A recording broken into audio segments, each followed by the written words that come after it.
Syahr Ramadan alladzi unzila fihi al-Quran, bulan yang saya tetapkan kata Allah untuk menunaikan puasa itu, yang saya wajibkan dengan turunnya ayat 183, ya ayyuhalladzina amanu kutiba alaikumussyam, maka saya wajibkan puasanya sebulan, berlangsung bulannya disebut dengan Ramadan. Saya namai Ramadan kata Allah bukan sekedar menunjuk pada waktunya saja, tapi di bulan itu saya akan ampuni dosa-dosa hamba-hamba yang bertobat dan kembali kepada Allah Subhanahu wa taala. Karena itulah para ulama memaknai Ramadan berasal dari kata ramadha, yaitu panas yang sangat terik membakar. Kalau panasnya semakin membakar dan menghanguskan semua benda di sekitarannya sampai tidak menyisakan satu apapun, bahkan debunya pun berterbangan tidak tampak sekali bekasnya, maka tambahkan alif dan nun di ujung katanya untuk merubah pada bentuk superlatif, atau di ilmu nahwu disebut dengan sirah mubalaghah. Ramadha ditambah alif dan nun, maka katanya berubah menjadi Ramadan. Bulan ini disebut dengan Ramadan karena di bulan ini kata para ulama berpeluang Allah membakar hangus, menghabiskan, menghapuskan semua dosa-dosa yang pernah dikerjakan hamba tanpa kecuali. Pemaknaan ini yang disampaikan oleh para ulama bukan sekedar kalimat-kalimat biasa, tapi diambil berdasarkan keterangan Rasulullah sallallahu alaihi wasallam. Yang pertama, di hadis Nabi riwayat Imam Al-Bukhari nomor hadis 38, saat Nabi menyampaikan, man shama ramadhana imanan wa ihtisaban ghufira lahu ma taqaddama min dhanbi. Siapa yang mampu menunaikan puasa di bulan Ramadan, kalimat Ramadannya muncul lagi, man shama ramadhana. Padahal Nabi bisa mengatakan man shama imanan wa ihtisaban. Kenapa kalimat Ramadannya dimunculkan lagi? Untuk menegaskan makna di firman Allah bahwa di bulan ini ada peluang-peluang untuk diampuni semua dosa-dosa. Dari mana taunya tafsirnya Ramadan mengampuni semua dosa? Lanjutkan hadisnya, imanan wa ihtisaban. Siapa yang menunaikan puasa karena Allah, yakin, bukan karena yang lain. Bukan karena ikut-ikutan orang puasa, saya ikut puasa. Bukan karena di jadwal puasa, saya puasa. Bukan karena ingin hanya sekedar ikut puasa, tapi karena Allah saya kerjakan. Wahtisaban, lalu di sela-sela itu saya bermohon kepada Allah untuk memberikan pahala. Dan ihtisaban seakar dengan kata muhasabah. Hasaba yuhasibu muhasabatan, ihtasaba yahtasibu ihtisaban. Keduanya berakal dari kata hisab. Hisab itu artinya menghitung, mengevaluasi. Jadi di situ Anda menghitung pahala. Yang mau ngitung pahala, kata Allah dalam lisan Nabi di hadis qudsi, Kitabus Siyam, Sahih Al-Bukhari, nomor hadis yang pertama, sebelah kiri di kitabnya sebelah atas. Kalau Anda ingin menghitung pahala, kata Allah di hadis qudsi, kullu amal ibni Adam, setiap pekerjaan anak Adam itu, semua amalannya dilipat gandakan, yudha'af min asyratin ila sab'imi'atin ajrin, dari 10 sampai dengan 700 kali lipat. Jadi standar amalan itu kalau dikerjakan, yang paling standar pahalanya 10. Dari mana Ustadz ini 10 kalimatnya? Hadis qudsi. Apakah ada di Quran? Ada. Quran surah ke-6 Al-An'am ayat 160. Man jaa'a bil hasanati falahu asyru amthaliha. Siapa yang mengerjakan satu kebaikan, maka dia akan mendapatkan balasan 10 kali lipatnya. 10 itu bisa dikalikan 1 ke 2 500 tahun, 2 ke 3 500 tahun sampai dengan ke ujungnya. Jadi itu batas rendahnya 10. Ya, siapa yang mengerjakan kebaikan, batas pahala paling rendahnya 10 sampai 700. Hadis qudsi ini berkesesuaian juga dengan firman Allah di Quran surah kedua Al-Baqarah ayat ke-261. Ya, paling kiri sebelah atas di mushaf, Allah memberikan gambaran orang yang infak beramal saleh itu pahalanya bisa sampai 700 kali lipat. Mathalul ladzina yunfiquna amwalahum fi sabilillah. Orang-orang yang berinfak itu di jalan Allah, niatnya karena Allah, diumpamakan seperti menanam benih. Ya, kamathali habbah, menanam satu biji. Ambatat sab'a sanabil, setiap biji tumbuh 7 tangkai. Fi kulli sumbulatin mi'atu habba, setiap tangkai menghasilkan 100 biji baru. Di 1 kali 7 kali 700, maka pahalanya itu antara 10 sampai 700. 700 kali lipat.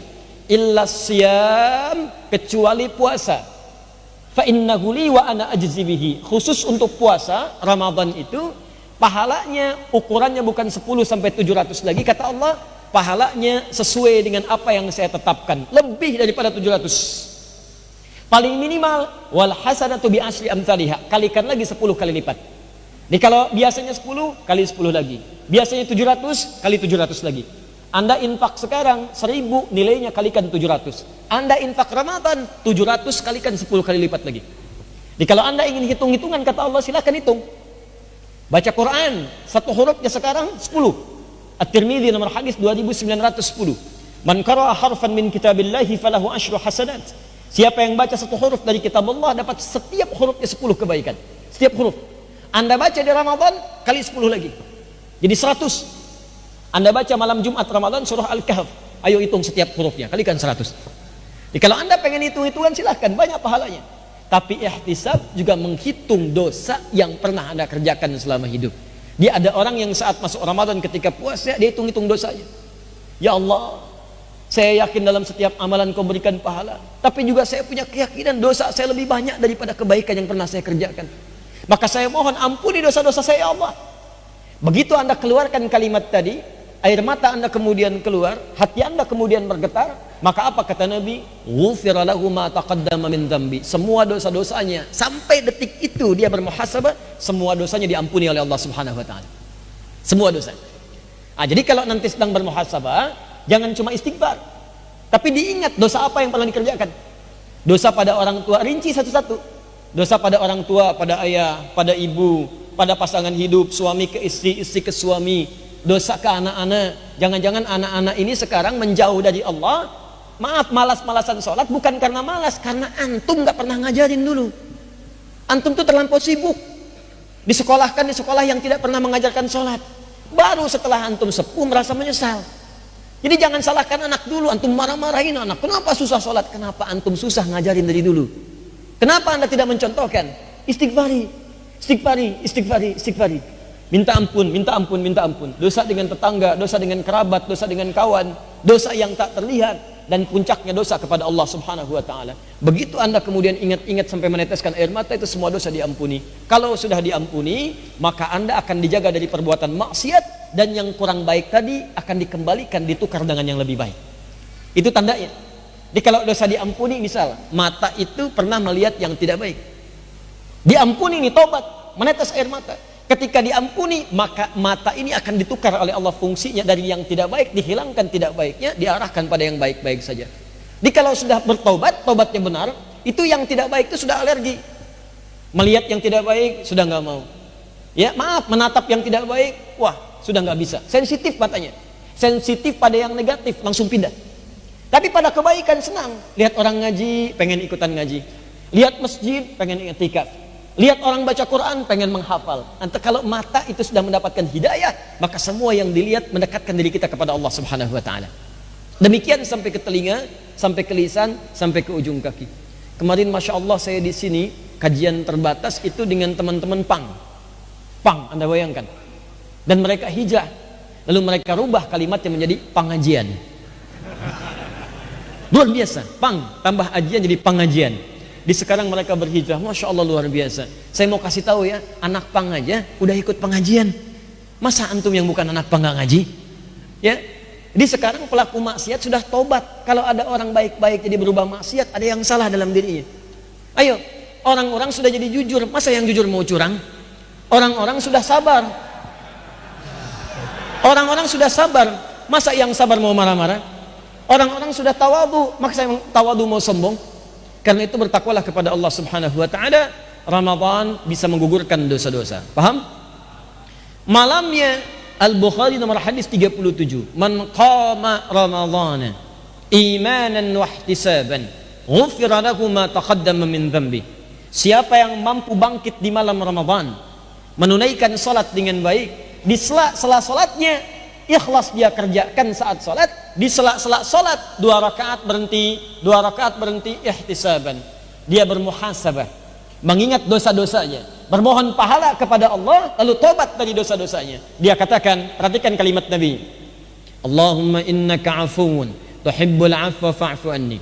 Allahumma innaka afuwun tuhibbul afwa fa'fu anni. Allahumma innaka afuwun karim tuhibbul afwa fa'fu anni. Ya Allah, ya Allah, Engkau maha pemaaf, sifatmu mengampuni semua dosa, engkau mencintai orang-orang yang meminta maaf. Sekarang saksikan hamba memohon ampunan kepadamu. Engkau maha pengampun dan mencintai hamba-hambamu yang minta ampun. Sekarang mohon saksikan hamba minta ampun kepadamu. Minta. Begitu anda mohonkan dengan khusyuk saat-saat tarawih itu, lalu anda bermohon dengan benar, kata Nabi, seketika itu dosa anda akan diampuni. Jadi kalau siang berbuat dosa selesai, kalau malam berbuat dosa diampuni, tinggal tidur. Begitu anda istirahat, sudah nggak bawa dosa. Makanya orang-orang yang tidur tanpa dosa itu tidurnya tenang, Pak, Bu. Banyak orang gelisah itu cuma dua saat tidur gelisah. Satu karena dunia, yang kedua karena maksiat. Jadi kalau anda terlampau mikirkan dunia, capek ke bawah tidurnya. Orang sudah istirahat, ini masih memikirkan dunia. Bahkan dalam tidurnya masih ngobrol dunia. Gajiku kapan dibayar? Gajiku kapan dibayar? Dalam tidur. Jadi kalau tidur saja sudah tidak menjadi nikmat, maka kapan istirahatnya? Sama dengan pelaku maksiat. Ada orang yang bahkan dalam tidurnya masih mencela orang lain.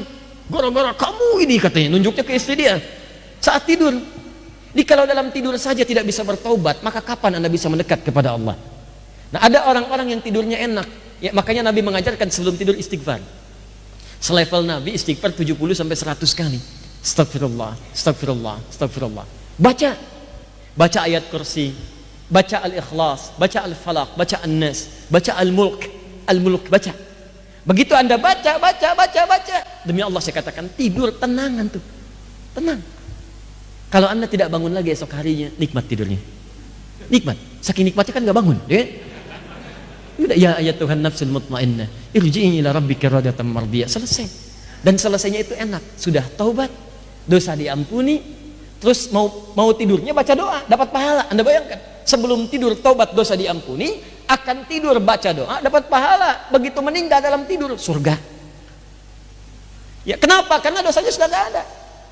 Pahala dapat ditampakkan oleh Allah. Jadi orang-orang itu saat nanti menjelang wafatnya, sakaratul maut, itu ditampakkan kebiasaan-kebiasaannya. Kalau ke masjid ditampakkan, kalau rajin baca Quran ditampakkan, kalau ahli maksiat ditampakkan maksiatnya.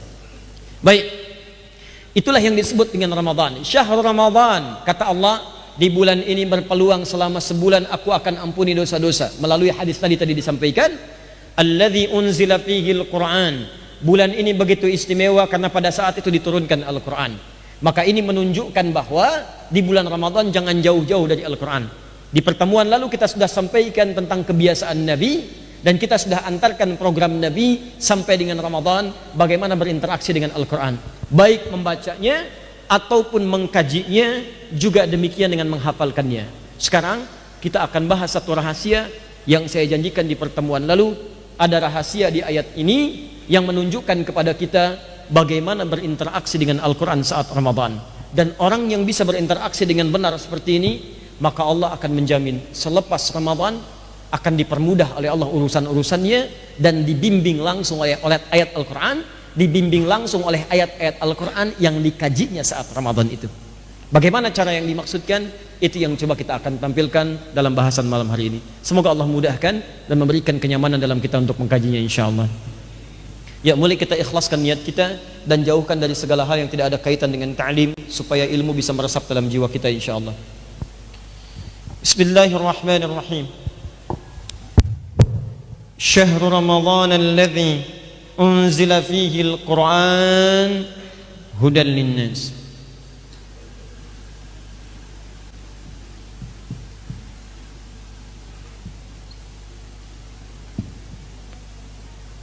وبينات من الهدى والفرقان وبينات من الهدى والفرقان.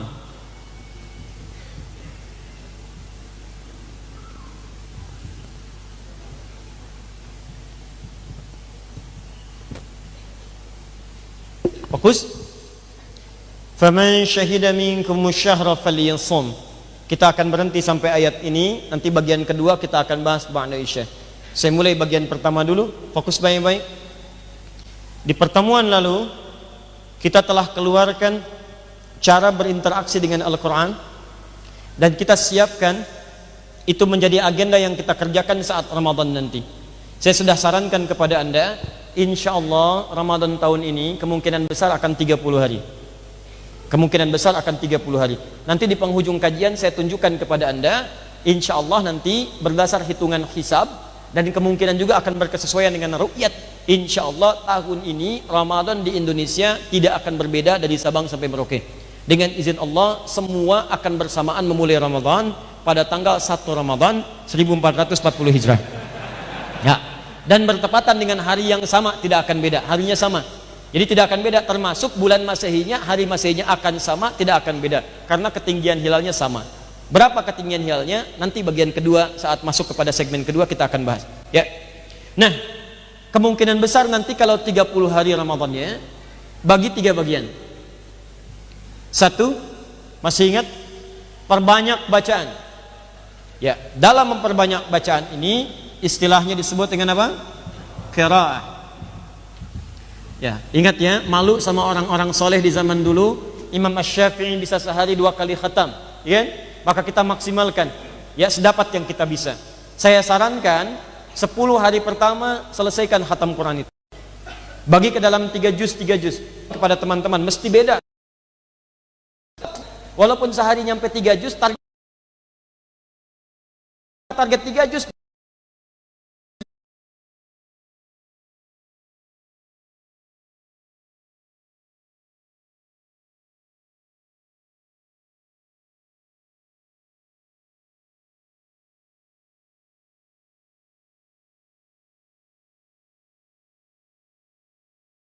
Sehari itu Anda bacakan setiap sebelum sholat 15 menit 15 menit sebelum sholat, setelah sholat. Perhitungannya begini, 1 juz saja, misal 148 ayat, 7 ayat Al-Fatihah, 141 ayat Al-Baqarah. Karena Al-Fatihah sudah kita hafal betul di dalam hati kita, hafal di dalam kepala. Jadi Al-Quran itu ada yang hafal di dalam kepala, ada yang hafal di luar kepala, masih di luar. Nah, kebanyakan kan yang di luar kepala. Al-Fatihah karena di dalam kepala, maka hitungannya jadi ringan. Tambahkan Al-Baqarah 141 dibagi 5, dapatnya kurang lebih 28. Subuh 28, zuhur 28, asar 28, maghrib 28, isya 28. Supaya mudah dibagi 2 lagi. Sebelum subuh 14, setelah subuh 14. Demikian sampai ke isya.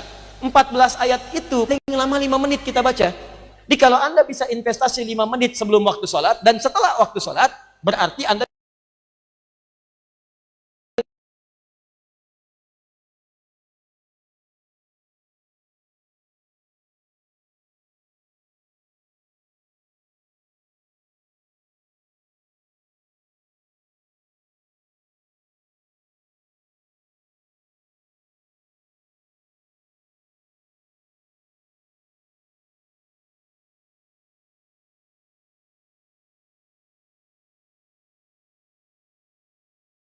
pertama antum bisa qiraah, selesai khatam Al-Quran. 10 hari kedua mulai tilawah.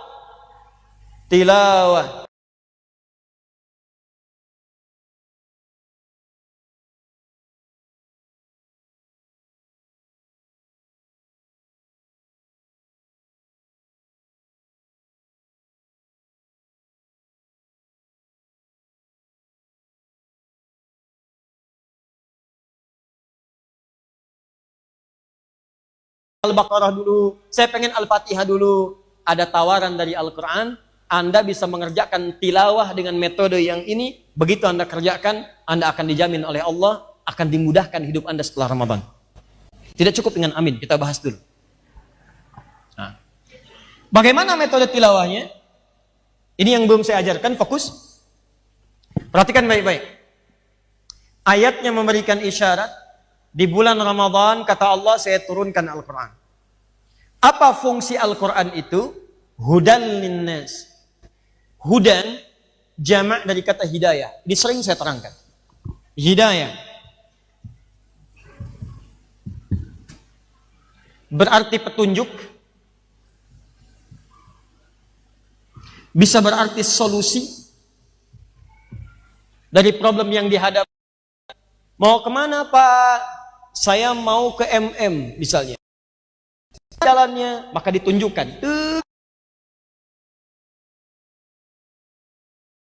Ihsan. Kemana jalannya? Klik Al-Ihsan. Maka Google menunjukkan pada Anda. Hidayah. Berangkat. Berangkat sampai ke tujuan. Anda punya persoalan, konsultasi, diberikan jalan. Begini caranya, begini. Itu hidayah. petunjuk yang Allah turunkan bisa lewat si fulan, bisa manusia, bisa alam-alam di sekitaran. Hidayah bisa juga berarti jalan.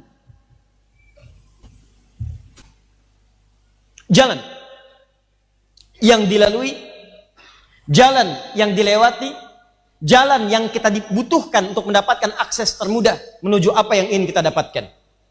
Nah, 3 hal ini, kalau Anda ingin gabungkan, ada petunjuk, ada solusi dari masalah, ada jalan yang menghubungkan pada tujuan. Kalau dijamakkan bentuknya, maka katanya berubah bentuk jamak. Hidayah menjadi hudan namanya. Hudan. Sekarang perhatikan. Kata Allah, saat saya turunkan Al-Quran itu, isi Al-Quran dari Al-Fatihah sampai dengan An-Nas, itu bukan bacaan semata, tapi di dalamnya ada banyak hidayah-hidayah untuk manusia. Dari Al-Fatihah itu sampai dengan An-Nas, Al-Fatihah, Al-Baqarah, Ali Imran, An-Nisa, sampai dengan An-Nas, itu semua hidayah isinya. Semua masalah hidup kita ada di situ petunjuknya. Jadi kalau Anda ingin mendapatkan petunjuk di rumah tangga, ada di situ. Anda jalani petunjuk rumah tangga di situ, damai kehidupan rumah tangga Anda. Bukankah saat Anda akan menikah, di surat undangan Anda tuliskan ayat Quran? Ar-Rum tuh, Quran surat 30 ayat 21. Silahkan cek sekarang dalam setiap undangan-undangan, pasti tertulis di situ. Firman Allah Subhanahu wa taala. Quran surat 30 ayat 21. Cuman yang anehnya yang ngundang enggak baca ayatnya. Yang dikirim undangan suruh baca, yang ngundang enggak baca. Jadi kalau Anda ingin mendapatkan petunjuk bagaimana caranya samara, sakinah, mawadah dan rahmah, hanya menjadi nama. Anda perempuan pengen nikah, nama Anda Samara.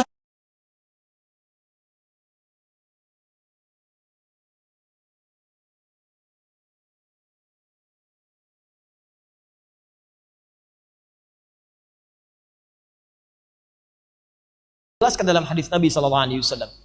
Nah makanya ketika Allah sampaikan, hey di bulan Ramadan ini saya turunkan Quran. Cuman kalian mesti sadar, Quran yang saya turunkan bukan cuma jadi bacaan, isinya petunjuk hidup. Jangan sampai ada yang baca Quran tapi nggak paham isinya. Maka di bulan Ramadan ini Allah langsung mendorong kita untuk bisa menelaah isi Al-Quran. Keluarkanlah isi-isi Al-Quran itu, pahami isinya dan terapkan dalam kehidupan. Maka manhaj yang ingin saya ajarkan pada kesempatan malam hari ini, kalau Anda ingin tilawah, coba keluarkan tema-tema yang Anda butuhkan, kemudian temukan ayat-ayatnya dan tilawahi itu selama bulan Ramadan. Contoh, rumah tangga misalnya. Fokus, sudah berapa lama Anda jadi ayah?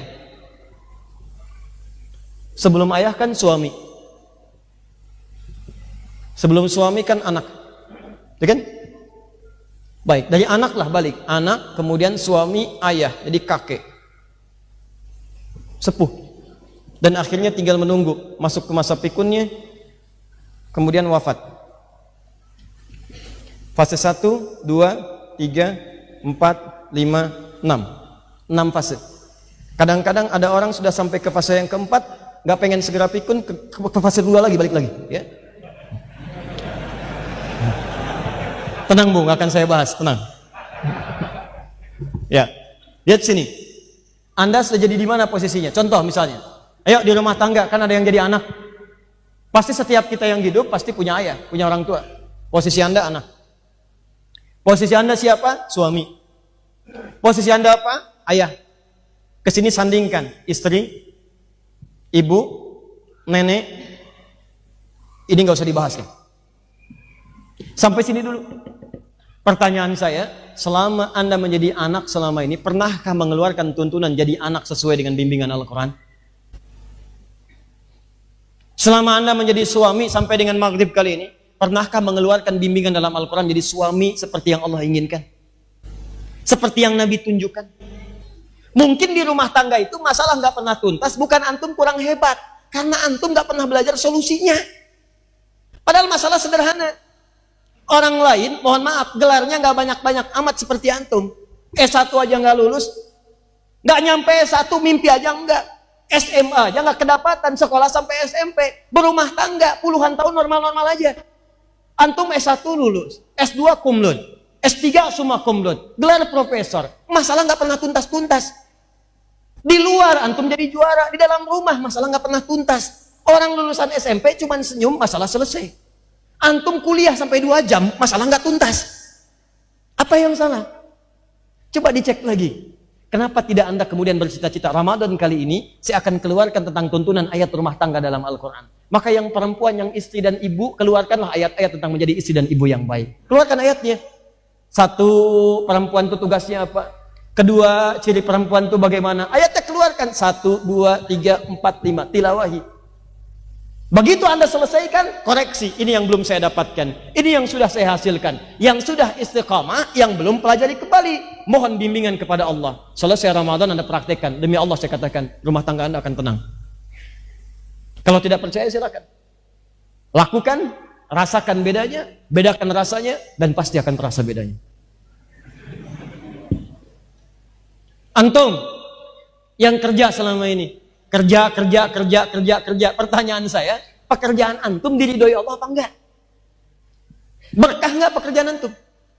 Jangan-jangan selama ini kerja, tapi pekerjaannya menurut Allah enggak berkah. Berkah itu kan ziyadatul khair. Ziyadatul khair. Bertambah nilai kebaikannya. Kebaikan yang diridhoi oleh Allah. Sekarang cek antum kerja, pakaian nambah, kendaraan nambah. Tapi penambahan itu mendapatkan ridho Allah atau tidak? Jangan-jangan orang baru punya sepeda. Sepeda itu sudah mengantarkan dia ke masjid untuk sholat, untuk ke majlis ilmu, ya belajar dengan baik. Selain dia juga bekerja. Tapi motor antum tuh, mobil antum, baru sekedar mengantarkan antum ke Taman Safari, ke Ragunan, ke Lembang, ke Puncak, ke mall, kondangan. Kapan antum memenuhi undangan Allah dengan mobil yang telah Allah berikan kepada antum itu? Tuh pakaian-pakaian antum tuh. Orang yang pakaiannya biasa-biasa, dia pakai untuk tahajud malam harinya. Antum pesan sekarang, besok dipakai kondangan, dan itu disimpan lagi dalam hari. Kapan Anda pakai ibadah? Dan semua itu akan bersaksi di hadapan Allah. Makanya saya pernah katakan, jangan sampai ada satu helai pakaian pun pernah Anda gunakan tapi belum pernah dipakai untuk ibadah. Itu berat nanti di hadapan Allah. Saya pernah ajarkan pada Anda, kalau punya titipan pakaian baru, Allah titipkan nih, pakai dulu untuk ibadah. Minimal pakai sholat sunnah. Wudu, pakai sholat sunnah. Sholat sunnah wudu, pakai. Begitu sujud, mohon pada Allah, ya Allah jadikan pekerjaan pakaian ini berkah. Jadikan untuk meringankan hisab saya di yaumil qiyamah. Jadi kalau Anda sudah tidak berurusan dengan pakaian itu lagi, Andanya sudah besar, pakaiannya sudah nggak muat lagi, maka ringan hisab Anda. Orang lain pakai, selesai urusan Anda dengan pakaian itu. Tuh alas kaki Anda, berapa kali dipakai untuk berbuat maksiat? Kacamata yang Anda gunakan, berapa kali dipakai untuk berbuat maksiat? Jangan-jangan nggak ada keberkahan di situ. Harap-harap pengen menumpuk harta yang banyak, tapi nggak ada berkahnya. Kumpulin, tabungan miliaran, meninggal. Apa yang mau dipakai? Yang dimakan cuma segitu-gitu aja. Nah, sekarang bagaimana caranya kita mengetahui pekerjaan kita terbebas dari segala hal yang tidak Allah inginkan? Turunkan ayat-ayat pekerjaan. Semua turunkan, apalagi ayo. Ayat-ayat jadi anak, ayat-ayat untuk belajar, ayat-ayat untuk bekerja. Itu kalau Anda praktekkan saat Ramadan, ambil 10 hari yang kedua, lalu keluarkan tujuan Anda, tuliskan temanya. Keluarkan ayat-ayatnya, 1, 2, 3, 4, 5, dan seterusnya. Pelajari ini semua, dan insya Allah sempurna kehidupan Anda. Kalau sudah cukup dengan masalah ini, pindah ke ibadah. Misal, ada yang mau haji nanti, kan biasanya Ramadan selesai, Syawal, Zulqa'dah berangkat kan? Manasik berangkat, Zulhijjah haji. Kenapa Anda tidak tilawahi ayat-ayat haji dari sekarang? Keluarkan ayat-ayat haji, Al-Baqarah 196 sampai dengan 203. Petakan. Begitu sampai ke bulan haji, sudah siap Anda dengan semua makna ayat-ayat tadi. Tafsirnya munculkan. Ya, jadi saya sambil keluarkan, misal saya akan bahas tentang tafsir rumah tangga, membahas urusan rumah dan tangga. Saya keluarkan ayatnya. Yang harus Anda siapkan mushafnya, tambah dengan terjemah, tambah dengan tafsir. Gak usah banyak-banyak. Yang ringan aja, misal yang standar tafsir Ibnu Katsir. Ya. Kalau urusan sosial, tafsir Al-Maraghi misalnya. Kalau mau hukum, tafsir Al-Qurtubi misalnya. Kalau mau yang ringkas padat dari bahasanya, Al-Baydawi. Kalau mau lebih dalam, At-Tahrir wa Tanwir. Ada tafsir Asy-Sya'rawi. Tapi kalau Anda ingin padat, singkat, cari tafsir Ibnu Katsir misalnya. Dari sekarang siapkan. Demi Allah saya katakan gak mahal Pak Bu. 315.000, 3 jilid. Untuk akhirat Anda. Bayangkan 315.000 sampai ke akhirat. Anda aja isi pulsa 100.000 habis 15 hari. Anda bayangkan pulsa dunia Anda kumpul-kumpulkan, kenapa pulsa akhirat Anda tidak tanamkan dari sekarang? Jelas ya? Itu yang pakai bahasa Arab semua 315.000. Kalau pakai terjemahan mungkin nambah dikit ya. Nah, supaya tidak salah paham, tambahkan. Apa yang ditambahkan? Keterangan ulama, carikan YouTube-nya. Belajar dari situ halaqah tafsir, Syekh Fulan tafsir Ibnu Katsir. Jadi Anda buka tafsirnya, kemudian lihat tayangannya, baca Qur'annya, tapi pada ayat-ayat yang telah Anda tetapkan sebelumnya. Untuk yang anak, keluarkan ayat-ayat tentang anak. Untuk yang orang tua, keluarkan ayat-ayat orang tua. Kalau bisa tilawah, bikin program satu keluarga. Pak, Ma, insya Allah Ramadan kali ini kita belajar rumah tangga dulu yuk. Ayo, Bapak bahas rumah, Mama bahas tangga. Nyambung. Pak, Papa Bapak belajar tentang ayat-ayat pekerjaan saja. Keluarkan, tanamkan. Kalau sudah begitu, insya Allah kehidupan rumah tangga kita, termasuk apa yang kita harapkan, bisa selesai dengan Al-Quran. Nanti ba'da Isya, saya akan bacakan cepat ayat-ayat yang mungkin Anda butuhkan. Dari mulai tahap yang paling rendah sampai tahap yang paling tinggi. Saya akan bacakan dengan agak lambat, Anda boleh catatkan, atau nanti tayangan setelah ini, Anda bisa ambil tayangannya, Anda catatkan, dan ayat-ayat apa yang Anda akan tilawahi di saat bulan Ramadan nanti. Siap insya Allah? Baik, saya cukupkan dulu karena sudah masuk waktu Isya. Kita tunaikan salat Isya berjamaah. Setelah itu kita masuk ke bahasan yang selanjutnya insya Allah. Subhanakallahumma bihamdika asyhadu an la ilaha illa anta astaghfiruka wa atubu ilaik. Assalamualaikum warahmatullahi wabarakatuh.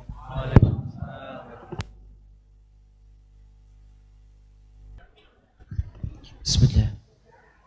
Assalamualaikum warahmatullahi wabarakatuh. Alhamdulillah. Assalatu wassalamu ala Rasulillah wa ala alihi wa sahbihi wa man walah wa ba'd.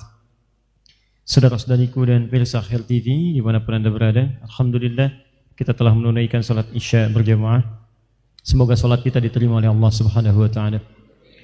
Ya, kadang-kadang dalam hidup senantiasa ada kejadian yang membuat kita bisa mengambil hikmah lebih dalam.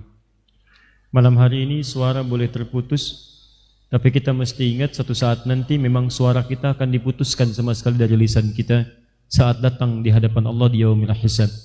Al-yawma nakhtimu ala afwahihim wa tukallimuna aydihim wa tashhadu arjuluhum bima kanu. Pada hari itu nanti semua lisan itu akan dikunci. Tidak bisa bicara. Yang bicara itu tangan kita, kaki yang bersaksi, bahkan di azzalah itu semua benda yang kita pijak, yang kita gunakan, itu yang bersaksi di hadapan Allah di yaumil akhir kelak. Idza zulzilatil ardu zalaha wa akhrajatil ardu qalaha wa qala al insanu. Nah, ayat keempatnya yauma idzin tuhadditsu akhbaraha, ya. Maka pada saat itu semua tempat yang kita pijak akan mengabarkan kepada Allah apa yang kita kerjakan di tempat-tempat itu. Jadi kalau di tempat itu Anda pernah bermaksiat, itu karpetnya bicara, lantainya bicara, mejanya bicara, penanya bicara. Tapi di tempat itu Anda pernah sholat, jangan khawatir, kabelnya bicara, mic-nya bicara, karpetnya bicara. Semua tempat yang kita pijak, termasuk sandal yang Anda pijak, kendaraan yang Anda kenakan di malam hari ini, satu saat akan bersaksi. Karena itu saya seringkali tidak pernah bosan mengatakan, setiap ada titipan baru dari Allah, apapun itu, sekecil apapun, coba gunakan peluang untuk beribadah kepada Allah, apapun bentuknya.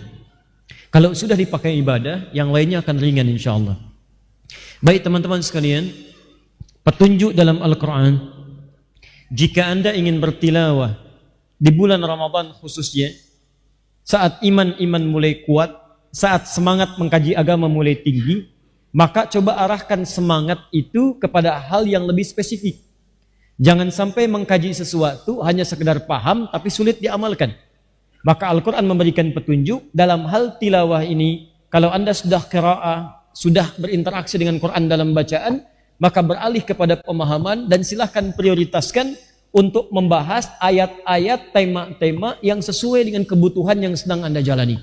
Entah itu di rumah tangga, atau di pekerjaan, atau di kehidupan sosial, juga ayat-ayat yang lainnya. Nah, sekarang kita masuk pada tatanan aplikatif ya misalnya. Ya, saya berikan gambaran dulu secara lengkapnya. Tolong fokus baik-baik karena kita tidak punya kesempatan untuk mengulang. Jadi perhatikan ayatnya. Kata Al-Quran, semua ayat Al-Quran dari Al-Fatihah sampai dengan An-Nas itu sifatnya hudan. Dari mulai surah yang pertama Al-Fatihah sampai surah 114 surah 30 juz 6236 ayat. Itu semuanya terkait dengan semua petunjuk kehidupan kita. Jadi kalau Anda butuh petunjuk, ada di situ. Petunjuk jadi anak yang baik, orang tua yang baik, kakek yang baik, pekerja yang baik, pemimpin yang baik, masyarakat yang baik, hamba yang baik, ada semua. Solusi dari masalah yang kecil sampai yang paling kompleks, ada semua. Jalan-jalan kebaikan ada. Jalan untuk bersedekah, jalan berinfak, jalan berderma, jalan berakhlak, jalan menuju kebaikan, jalan menuju Allah, jalan menuju kesempurnaan hidup, ada semua di situ. Jalan petunjuk solusi ada. Karena itu kemudian kata Allah, saya berikan anugerah Al-Quran ini bukan untuk 1-2 orang, tapi untuk An-Nas, semua manusia tanpa kecuali.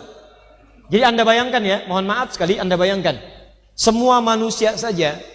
Kalau ada di antara semua manusia ini yang tidak beriman tapi bernama manusia, dan dia mau mempelajari Al-Quran, dia akan mendapatkan petunjuk dari Al-Quran itu. Apalagi orang-orang beriman. Jadi kata Quran, semua manusia saja, manusia. Kalau ada manusia tak beriman, mau mengkaji Quran, akan dapat petunjuk dari Quran. Dulu orang pernah menggali muminya Fir'aun. Begitu diteliti, Maurice Bissell, neliti. Ini kok kayak ada kandungan garam. Dia belasan tahun neliti, belasan tahun neliti itu. Kata kawannya yang muslim, kamu belasan tahun cuma buat nemukan garam aja di situ. Nih di Al-Quran sudah ada 15 abad sebelum kau gali. Dikasih mushaf Quran. Setelah itu apa komentarnya? Saya membuang waktu selama belasan tahun dengan sia-sia. Yang informasinya sudah dicantumkan di kitab ini 15 abad yang lalu. Lalu apa yang beliau katakan? Asyhadu an la ilaha illallah wa asyhadu anna Muhammadar Rasulullah. Di teman-teman sekalian, kalau Anda ingin mendapatkan manfaat kata Al-Quran, manusia yang belum beriman saja menggali isi Al-Quran bisa mendapatkan manfaat. Kalau Anda nggak percaya, SPOG non muslim, tunjukkan ayat-ayat Quran tentang bagaimana proses kelahiran bayi, bagaimana tentang proses dalam kandungan, dari kandungan sampai lahiran, sampai tentang ASI sempurna 2 tahun ada di Quran. Tunjukkan kepada mereka 15 abad yang lalu dari mana Nabi mendapatkan pengetahuan seperti itu. Ada semuanya. Jadi kalau ada orang mau menggali itu akan dapat bagiannya. Karena itu ini Nas disebutkan 241 kali dalam Al-Quran, menunjuk pada semua manusia. Sebetulnya Allah melatih kita setiap hari supaya mendapatkan manfaat dari Quran.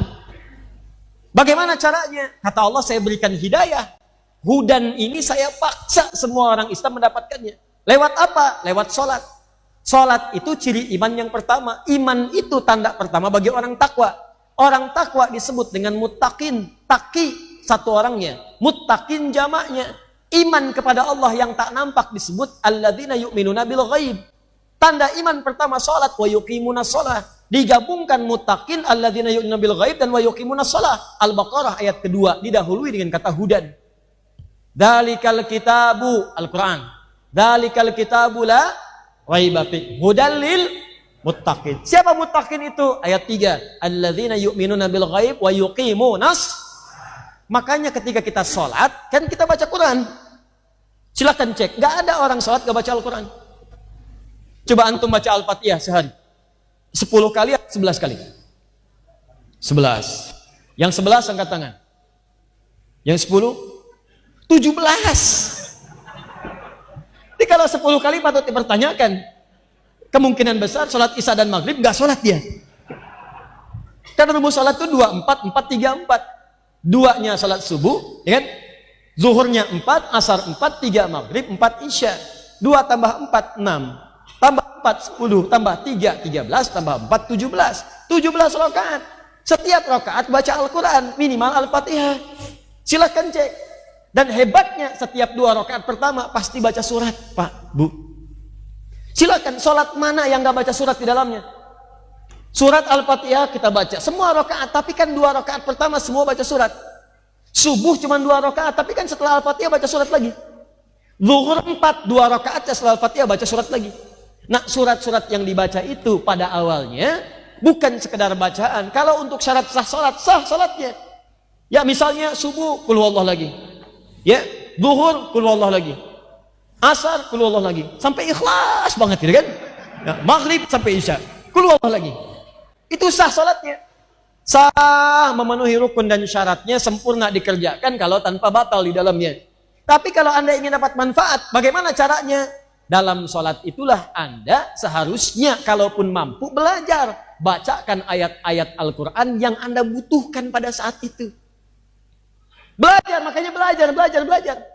Misal, Nabi Zakaria misalnya kan, dicontohkan oleh Allah, saya sering sampaikan, pernah belum mendapatkan keturunan, maka beliau sholat bermohon kepada Allah. Ayatnya abadi sifatnya. Ada di Quran surah ketiga ayat 38-39. Nabi Ayub pernah sakit. Dia abadikan doanya di Quran. Quran surah 21 ayat 83-84. Nabi Yunus pernah kemudian disakiti sampai dilepar ke dalam perut ikan paus. Ada persaingan.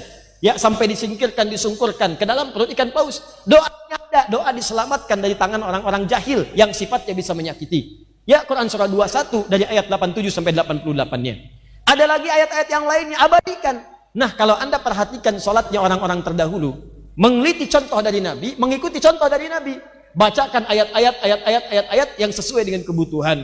Jadi begitu Anda sholat duhur misalnya, pekerjaan sedang sulit, belum terselesaikan, cari ayat-ayat kemudahan. Bacakan Al-Insyirah, Alam nashrah laka sadrak, ya, wada'na anka wizrak. Bacakan sampai dapat kemudahan. Inna ma'al usri yusra. Ada orang-orang menjahili, bangun sholat malam, bacakan ayat-ayat tahajud. Al-Isra ayat 78 misalnya, dari ayat 79 sampai dengan 80-nya. Ya, wa minal laili fatahajjat bihi nafilatan laka asa yab'atsaka rabbuka maqaman mahmuda. Begitu sujud minta, ya Allah berikan jalan keluar yang baik. Ya Allah berikan solusi yang terbaik. Ya Allah lindungi hamba darimu saja dari tangan orang-orang jahil. Minta, sujud minta dikabulkan. Jadi seperti itu caranya. Rumah tangga ada masalah, baca An-Nisa ayat 34 sampai 35. Minta solusi. Sujud minta, selesai masalah. Walaupun solusi belum turun, minimal hati kita tenang. Nah, ini kan yang dibaca dari subuh sampai isya. An-Nas lagi. Dal jinnati wan nas. Ya malam mimpinya ketemu jin terus, wajar lah gitu ya. Ini poinnya. Jadi ini kita keluarkan nih tilawah saat Ramadan. Tidak usah banyak-banyak, jangan semua topik harus dipahami. Kan Anda tidak dituntut untuk menyelesaikan semua persoalan hidup. Anda tidak dituntut untuk menyelesaikan semua masalah. Yang Anda hadapi itu yang keluarkan solusinya. Jangan jauh-jauh. Masalah punya orang Anda yang pikirin. Ya kan? Baik, sekarang kita sambungkan. Nanti saya sebutkan satu-satu ya. Kita ambil misalnya tema, di sini ada keluarga. Di sini ada pekerjaan. Di sini ada masalah sosial. Dan yang lainnya. Paham? Ini konsepnya dulu ya, konsepnya. Targetnya apa? Setelah itu teliti ayat-ayatnya di Quran. Buka indeks.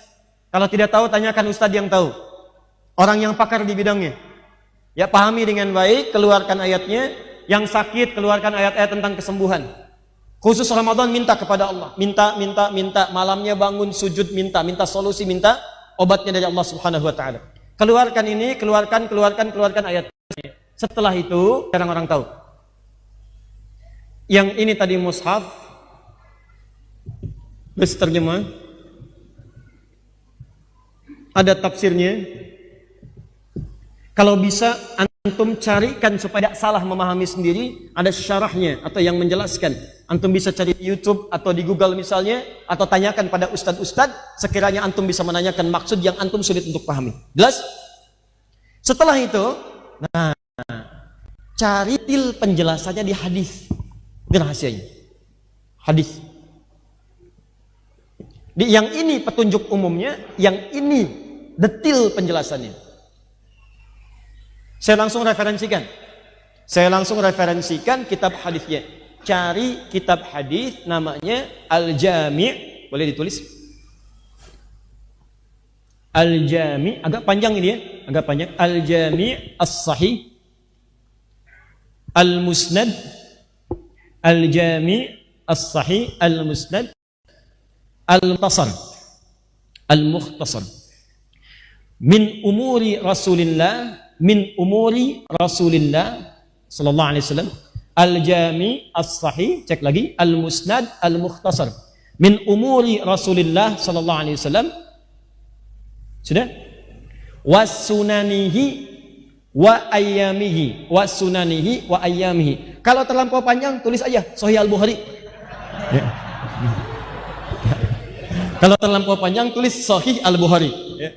Kalau kepanjangan Sahih Al-Bukhari.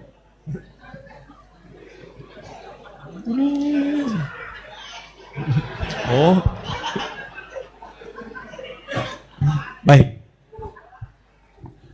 Nah, ya, jadi Sahih Al-Bukhari itu nama pendeknya, nama panjangnya Al-Jami' As-Sahih Al-Musnad Al-Mukhtasar min umuri Rasulillah sallallahu alaihi wasallam wa sunanihi wa ayyamihi. Kitab yang komprehensif, mencakup banyak persoalan judul-judul, bersumber dari Nabi, isinya sahih, penjelasannya singkat, berisi keterangan Nabi dan kegiatan-kegiatan hariannya. Nanti di Al-Bukhari ini, teman-teman, ada 97 bab. Ya, 97 disebutnya oleh beliau kitab. 97 tema. Caranya begini, Anda bisa keluarkan dari sini dulu kalau mau. Kalau bingung saya mau bahas apa nih, beli dulu Al-Bukhari. Ya. Di sini keluarkan babnya. Misal, ada bab iman nomor 1. Iman. Ada bab ilmu nomor 2. Anda sering bertanya, Ustadz, iman saya seperti lift, kadang naik, kadang turun, kadang naik, kadang turun. Kadang naik kecepatannya rendah, turun kecepatannya tinggi, ya kan? Naik turun, naik turun, naik turun. Bagaimana caranya supaya saya kontrol? Naik, nggak turun. Maka di sini ada bab tentang iman. Di sini nanti ayat Qur'annya langsung dikeluarkan oleh Imam Al-Bukhari. Ada ayat Qur'annya plus hadisnya, berisi 57 hadis. 57 hadis. Jadi nanti ayat-ayat yang Anda baca, setiap baca ayat ada hadisnya, setiap baca ayat ada hadisnya. Kata Nabi, kalau Anda ingin meningkatkan iman, maka tingkatkan, kerjakan amal soleh. Al-imanu yazidu wa yantakis, iman itu naik dan turun. Yazidu bitta'ah, naik dengan mengerjakan ketaatan, wa yantakisu bil maksiyah, maka dia akan menurun saat orang mengerjakan maksiat. Nanti dirinci, pekerjaan apa yang bisa meningkatkan iman, nanti muncul satu-satu. 1, 2, 3, 4 diterangkan lewat hadis. Sebelum hadisnya disebutkan, ada ayat Qur'annya. Jelas ya? Dan yang paling dahsyat, nanti ada tingkatan disebutkan dengan bab halawatul iman. Bab tentang seorang yang sudah merasakan lezatnya iman. Kalau sudah mendapatkan nikmatnya iman, seakan-akan gak mau ketinggalan lagi. Dulu mengejar sholat fardu agak susah. Kalau sudah nikmat imannya, ketinggalan sholat sunnah, gelisah. Dulu mau infak, nunggu zakat. Sekarang kalau gak ngasih sehari, rasanya gak enak. Dulu baca Al-Quran susah. Tapi kalau sekarang nggak nyentuh Quran dalam sehari, rasanya tangan itu gemetaran. Ya, nyentuh aja. Begitu baca. Ada sesuatu yang indah gitu. Ini keluarkan. Bab ilmu. Kan Ramadan tuh sering kan? Ada kajian malamnya, saat tarawih, ada ceramah, ada macam-macam. Kadang-kadang kalau antum rajin, yang dibahas itu aja. Cuman casingnya aja yang beda. Silakan cek tentang makna puasa, hakikat puasa, hikmah puasa, pengertian takwa, siapa orang-orang mendapatkan takwa, kenapa tidak bertakwa, bagaimana cara orang keluar dari takwa. Orang yang gagal puasa Ramadannya seperti seorang perempuan yang sedang menjahit, merobek-robek kainnya. Tiap tahun ada lagi tuh. Kenapa antum tidak keluarkan versi keterangan ilmu dari Nabi? Ada semuanya di situ. Ayatnya muncul, hadisnya ada, keluarkan, dalami 10 hari kedua di bulan Ramadan. Jadi ayatnya ada, hadisnya jelas sampai terakhir. Ini nggak main-main ya. Antum yang di pemerintahan ada babul imarah. Antum yang di rumah sakit ada babul marid, bab tentang mengobati penyakit. Dari penyakit yang sederhana sampai penyakit yang paling kompleks. Sampai yang dokter-dokter sudah nyerah, itu ada keterangannya bagaimana cara mendekatnya kepada Allah. Bahkan ada sesuatu yang sangat indah isyaratnya. Saat orang mengatakan ini sudah mustahil, itu tanda dari Allah untuk meninggalkan semua manusia dan untuk mendekat kepada Allah. Disitulah tanda sayang Allah ingin diberikan langsung tanpa perantara. Ketika Anda mendapatkan amalannya indah sekali. Bacakan, sembuh. Ya, persis seperti kepala suku yang tersengat kalajengking itu kan. Ya, kalajengking Arab, Anda bayangkan. Ya, nyengat kepala suku di Arab. Sudah sekarat keadaannya. Dokter, tabib sudah angkat tangan semua. Lu bertemu dengan kalangan sahabat dikatakan insya Allah, dibacakan Al-Fatihah, sekali baca sembuh. Sekali baca tanpa diulang, tanpa menggunakan apapun sembuh. Ya. Bagaimana caranya bisa begitu? Karena sekarang banyak yang baca Al-Fatihah penyakit gak sembuh-sembuh. Ya, itu masalahnya. Ya, turunkan 1, 2, 3, 4. Jadi Anda cari kitab Sahih Al-Bukhari, cari yang terjemahan gak apa-apa. Ustadz, saya belum ada dananya untuk cari itu. Dari sekarang usaha, John. Masih sepekan. Masih ada sepekan ke Ramadan. Kalau memang tak mampu, antum download saja. Tidak usah semua babnya sesuai kebutuhan. Sekarang banyak. Di internet kan kalau Anda bisa melihat yang taat-taat, kenapa cari yang maksiat-maksiat? Kalau Anda bisa cari pahala, kenapa mencari dosa? Kalau Anda bisa berselancar di internet, mencari amal soleh, kenapa cari amal salah? Ayo kumpulkan yang baik-baik, koleksi hadis-hadis Nabi, koleksi bacaan-bacaan Quran yang indah. Jadi saat Anda di jalan yang didengarkan murotal. Tapi kan saya naik Grab Ustaz, gak apa-apa, yang nyupirkan dia. Yang buka Quran kan kita. Dengarkan murotalnya, bacakan dan dengarkan keindahannya, tenang ke hati kita. Jelas ya? Nah, sekarang saya coba bantu untuk membacakan beberapa ayat yang mungkin bisa jadi rujukan saat Anda ingin tilawah. Kalau ini boleh ditulis karena nggak ada singkatan. Ya, saya bacakan agak sedikit cepat, kalau tak mampu nanti silahkan diulang kembali rekaman yang kita kaji pada malam hari ini. Bismillah. Saya mulai dengan topik rumah tangga dulu misalnya. Jika ada di antara Anda sudah menikah, kemudian istrinya dalam keadaan sedang mengandung misalnya, maka khusus Ramadan kali ini Anda bisa mengkaji topik-topik tertentu yang ayatnya diisyaratkan dalam Al-Quran. Satu, misal Anda bisa ambil dulu Quran surah ke-22 ayat yang kelima. Quran surah ke-22 ayat yang kelima. Demikian Quran surah ke-23 ayat 11 sampai 13. Tambahkan lagi, teruskan lagi Quran surah ke-7. Ini untuk doanya. Surah ke-7 ayat 189. Ayat 189. Hanya satu ayat ya, jangan teruskan 190-nya. Hanya satu ayat di ayat 189-nya.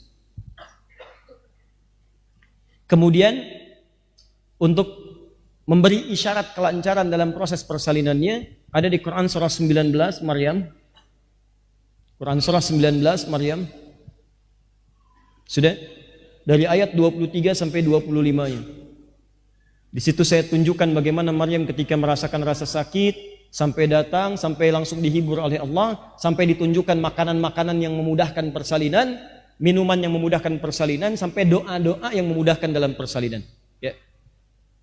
Lanjut kemudian, jika ada yang berumah tangga, kemudian juga di Ramadan khusus ingin memohon keturunan. Bisa sudah berumah tangga, Allah belum berikan tanda-tanda keturunan karena sebab-sebab tertentu. Maka apa di antara amalannya? Satu, Quran surah 19 Maryam. Nanti tilawah maksud saya, coba kaji ayat-ayat itu. Quran surah 19, sudah? Dari ayat yang kedua sampai ayat 15. 15 itu sampai ada nanti terlahir Yahya. Quran surah ke-19 ayat kedua sampai ayat 15. Sudah? Kemudian amalkan itu nanti lewat salat malam dengan membacakan Quran surah ketiga Ali Imran, surah 3 Ali Imran ayat 38 sampai 39. Ayat 38 sampai 39. Nanti silahkan kaji ayat tilawahnya. Kemudian isi siang harinya di Ramadan dengan mengamalkan petunjuk Quran surah ke-21 ayat 89 sampai 90. Ya wa kanu yusari'una fil khairat, mereka banyak berbuat kebaikan-kebaikan, sering berbagi. Jadi malamnya rajin salat, siangnya bersedekah. Ya. Sudah? Nah, tadi sudah tanda-tanda mengandung sudah ada, kemudian kelahiran. Saat lahir, tolong dikaji lagi Quran surah kedua ayat 233. Tilawah. Jadi kalau ada yang lahiran sekarang-sekarang, kan masuk mau Ramadan kan? Nah, itu nanti tugas pertamanya kaji Quran surah kedua ayat 233. Itu nanti yang akan sangat menentukan tentang kekuatan bayinya, daya imunnya, dan pembagian tugas antara ayah dan ibu yang baru dikaruniai seorang anak. Kemudian lanjutkan. Bagi Anda yang ingin memberikan bekal kepada anak-anaknya dalam usia dini, Quran surah ke-31 ayat 13 sampai 19. Quran surah 31 ayat 13 sampai 19.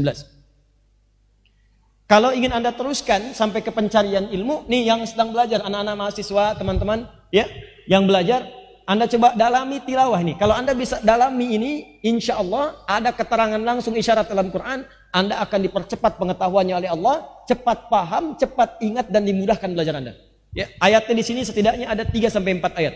Satu, Quran surah 9 ayat 122. Quran surah 9 ayat 122. Yang kedua,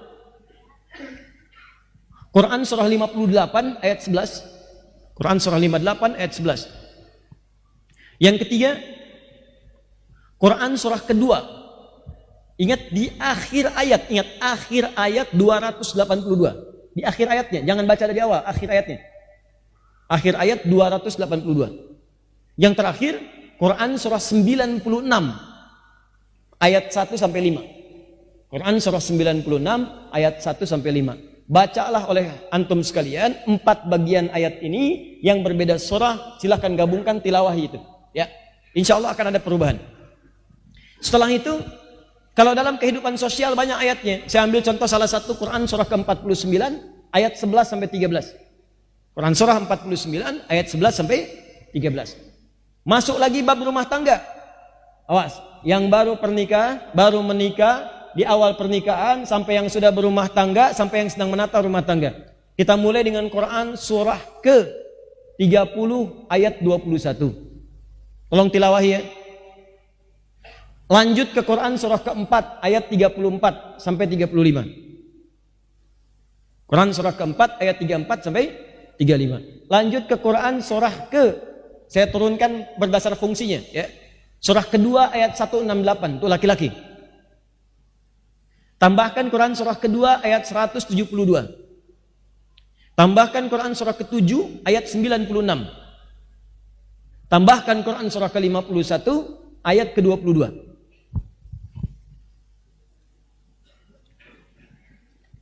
Sudah? Baik.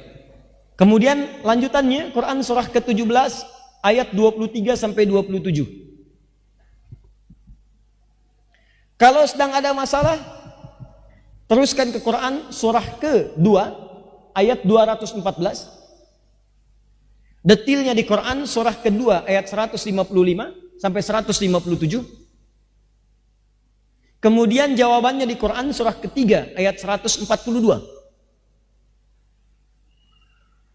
Lalu solusi utamanya di Quran surah ke-65 di akhir ayat kedua, di awal ayat ketiga. Sudah? Baik. Kalau ada yang ingin kemudian ini meningkatkan amalan untuk mengejar surga, ya. Jadi antum Ramadan khusus nih. Misalnya saya pengen berlatih jadi penghuni surga Firdaus selama Ramadan saja. Keluarkan amalan surga Firdaus, tilawahi oleh Anda. Begitu 10 hari terakhir Anda maksimalkan amalannya. Kan 10 hari kedua tilawah. Begitu selesai, nanti selesai tilawah 10 hari terakhir saat i'tikaf praktekkan penghuni surga Firdaus seperti apa, ya. Nah, sekarang saya keluarkan tingkat surga yang pertama, misalnya surga bersama Nabi sallallahu alaihi wasallam. Ayatnya ada di Quran surah keempat ayat 69. Ayat 69, amalannya di Quran surah ketiga ayat 31. Keutamaannya di Quran surah 33 ayat ke-21. Kemudian cirinya ada di Quran surah ke-48 ayat 29. Kalau mau ditambahkan surganya yang Firdaus, maka tambahkan Quran surah ke-23 ayat 1 sampai 9. 1 sampai 9. Nanti hari Sabtu saya akan ada kajian khusus menerangkan tentang penghuni surga-surga Firdaus, ya. Kemudian teruskan. Penghuni yang kedua yaitu tinggalnya di taman surga. Tamannya. Tempat termasuk tempat paling indah. Anda di komplek kan kalau dekat taman indah kan? Enak dia. Baik. Quran surah ke-51. Quran surah 51 ayat 15 sampai 23. Tilawahi, amalkan. Kalau Anda pengen punya komplek di surga, rumahnya yang seluas langit dan bumi, silahkan. Mau maraton sampai ujung tuh, gak nyampe-nyampe. Mau koprol sampai duluan gitu kan. Nah, itu ada di Quran surah ketiga, cuman 2 ayat. Ayat 133 sampai 134. Kalau Anda pengen surga, yang saat ke surga semua nikmat baru dibayangkan udah ada. Langsung muncul. Jadi sudah terbayang, baru terbayang ada gitu. Misal Anda tadi misalnya ke Insanmart kan, pengen pesan mie ayam tuh. Kehabisan misalnya. Ikut taklim nih. Kebayangnya mie ayam aja, ngelihat ustadz mie ayam tuh kan. Baik. Tiba-tiba wafat dia. Wafat dan qadarullah masuk surga. Begitu masuk surga yang ini, Allahu Akbar. Kullama ruziqu minha min thamaratir rizqa qalu hadzal ladzi rizqna min qablu wa utubihi mutasyabiha. Begitu masuk dia ingat lagi, mie ayam ya Allah. Cling, ada. Persis wa utubihi mutasyabiha, rasanya, nikmatnya dan sebagainya. Itu amalannya di Quran surah kedua Al-Baqarah ayat ke-25. Quran surah kedua ayat 25. Kalau ingin dijaga jasadnya di alam kubur, mendapatkan penjagaan luar biasa, maka pelajari Quran surah ke-67. Pelajari. Kalau ingin diberikan kekuatan, kesabaran sampai karirnya meningkat, dari meniti dari awal tuh, dari awal sabar, ada tantangan, kalau jualan sampai sukses, kalau karir kedudukan sampai tinggi, sampai diberikan yang terbaik, pelajari Quran surah ke-12. 1 sampai terakhir. Surah ke-12 Yusuf. Ya, ayat 1 sampai ayat terakhir. Terakhir. Kalau Ramadan Anda ingin muhasabah, ingat-ingat wafat, ingat-ingat alam kubur, ingat-ingat mungkin wafatkan oleh Allah dalam keadaan Ramadan, boleh jadi. Maka pelajari 1 Quran surah ke-89 ayat 27 sampai ayat 30. Yang kedua Quran surah ke-8 ayat ke-50.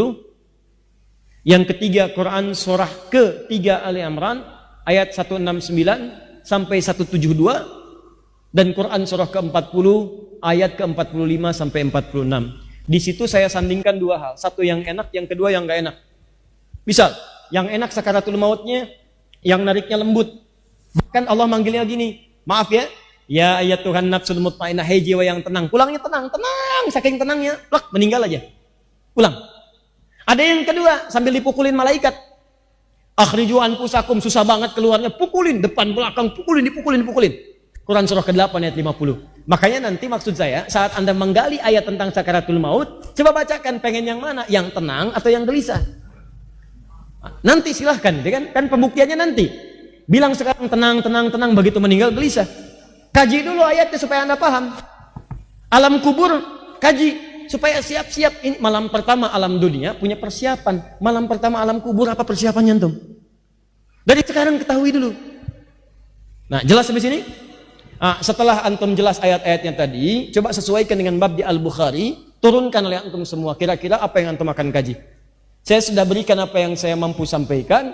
Nanti setelah itu tugas antum mengeluarkan. Dari sekarang pilih-pilih, bikin bab sendiri. Kalau belum tahu ayatnya, tanyakan. Tuliskan. Nanti pekan depan kan kita tanya jawab semuanya, tidak ada materi. Antum sampaikan, tuliskan. Ini sudah ada bekal beberapa disampaikan. Tuliskan seperti ini. Nanti saya tunjukkan. Misal Ustadz, saya pengen bahas Ramadan tentang ini. Baik, catat ya yang bertanya tentang ini. Quran surat sekian, ayat sekian. Khusus Ramadan, antum bahas itu saja. Setelah menyelesaikan khataman Quran dalam 10 hari pertama. Nanti 10 hari ketiganya, kita akan maksimalkan dengan menghafal Quran insya Allah. Mudah-mudahan Allah berikan taufik. Mudah-mudahan 10 hari bisa 30 juz. Ya, aminnya yang optimis. Amin. Gitu. Paham ya? Baik, jadi ini rahasia yang pernah saya janjikan. Sekarang saya berikan informasi sebagai tambahan dan ini bahasan yang terakhir. Faman syahida minkumus syahra falyasum.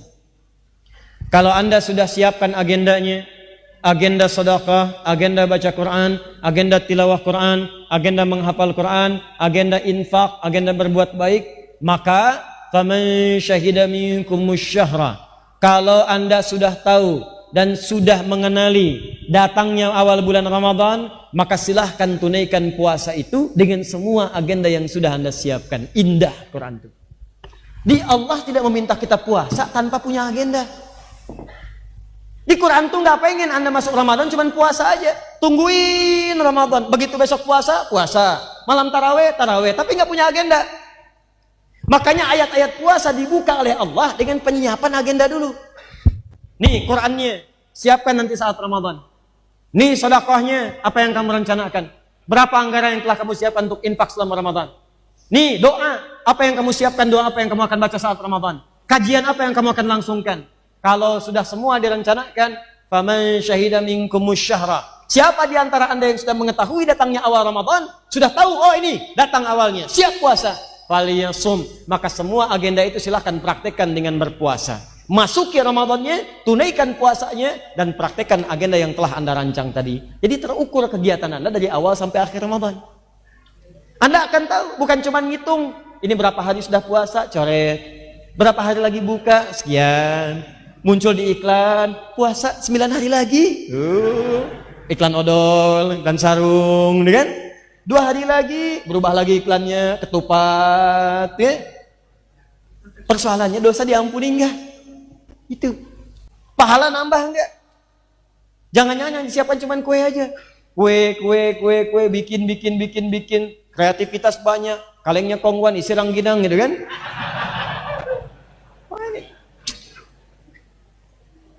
Allahu Akbar. Yuk, lihat sini. Ditambahkan ya. Fokus baik-baik. Awas. Ini menjadi materi nanti yang terakhir kita sampaikan.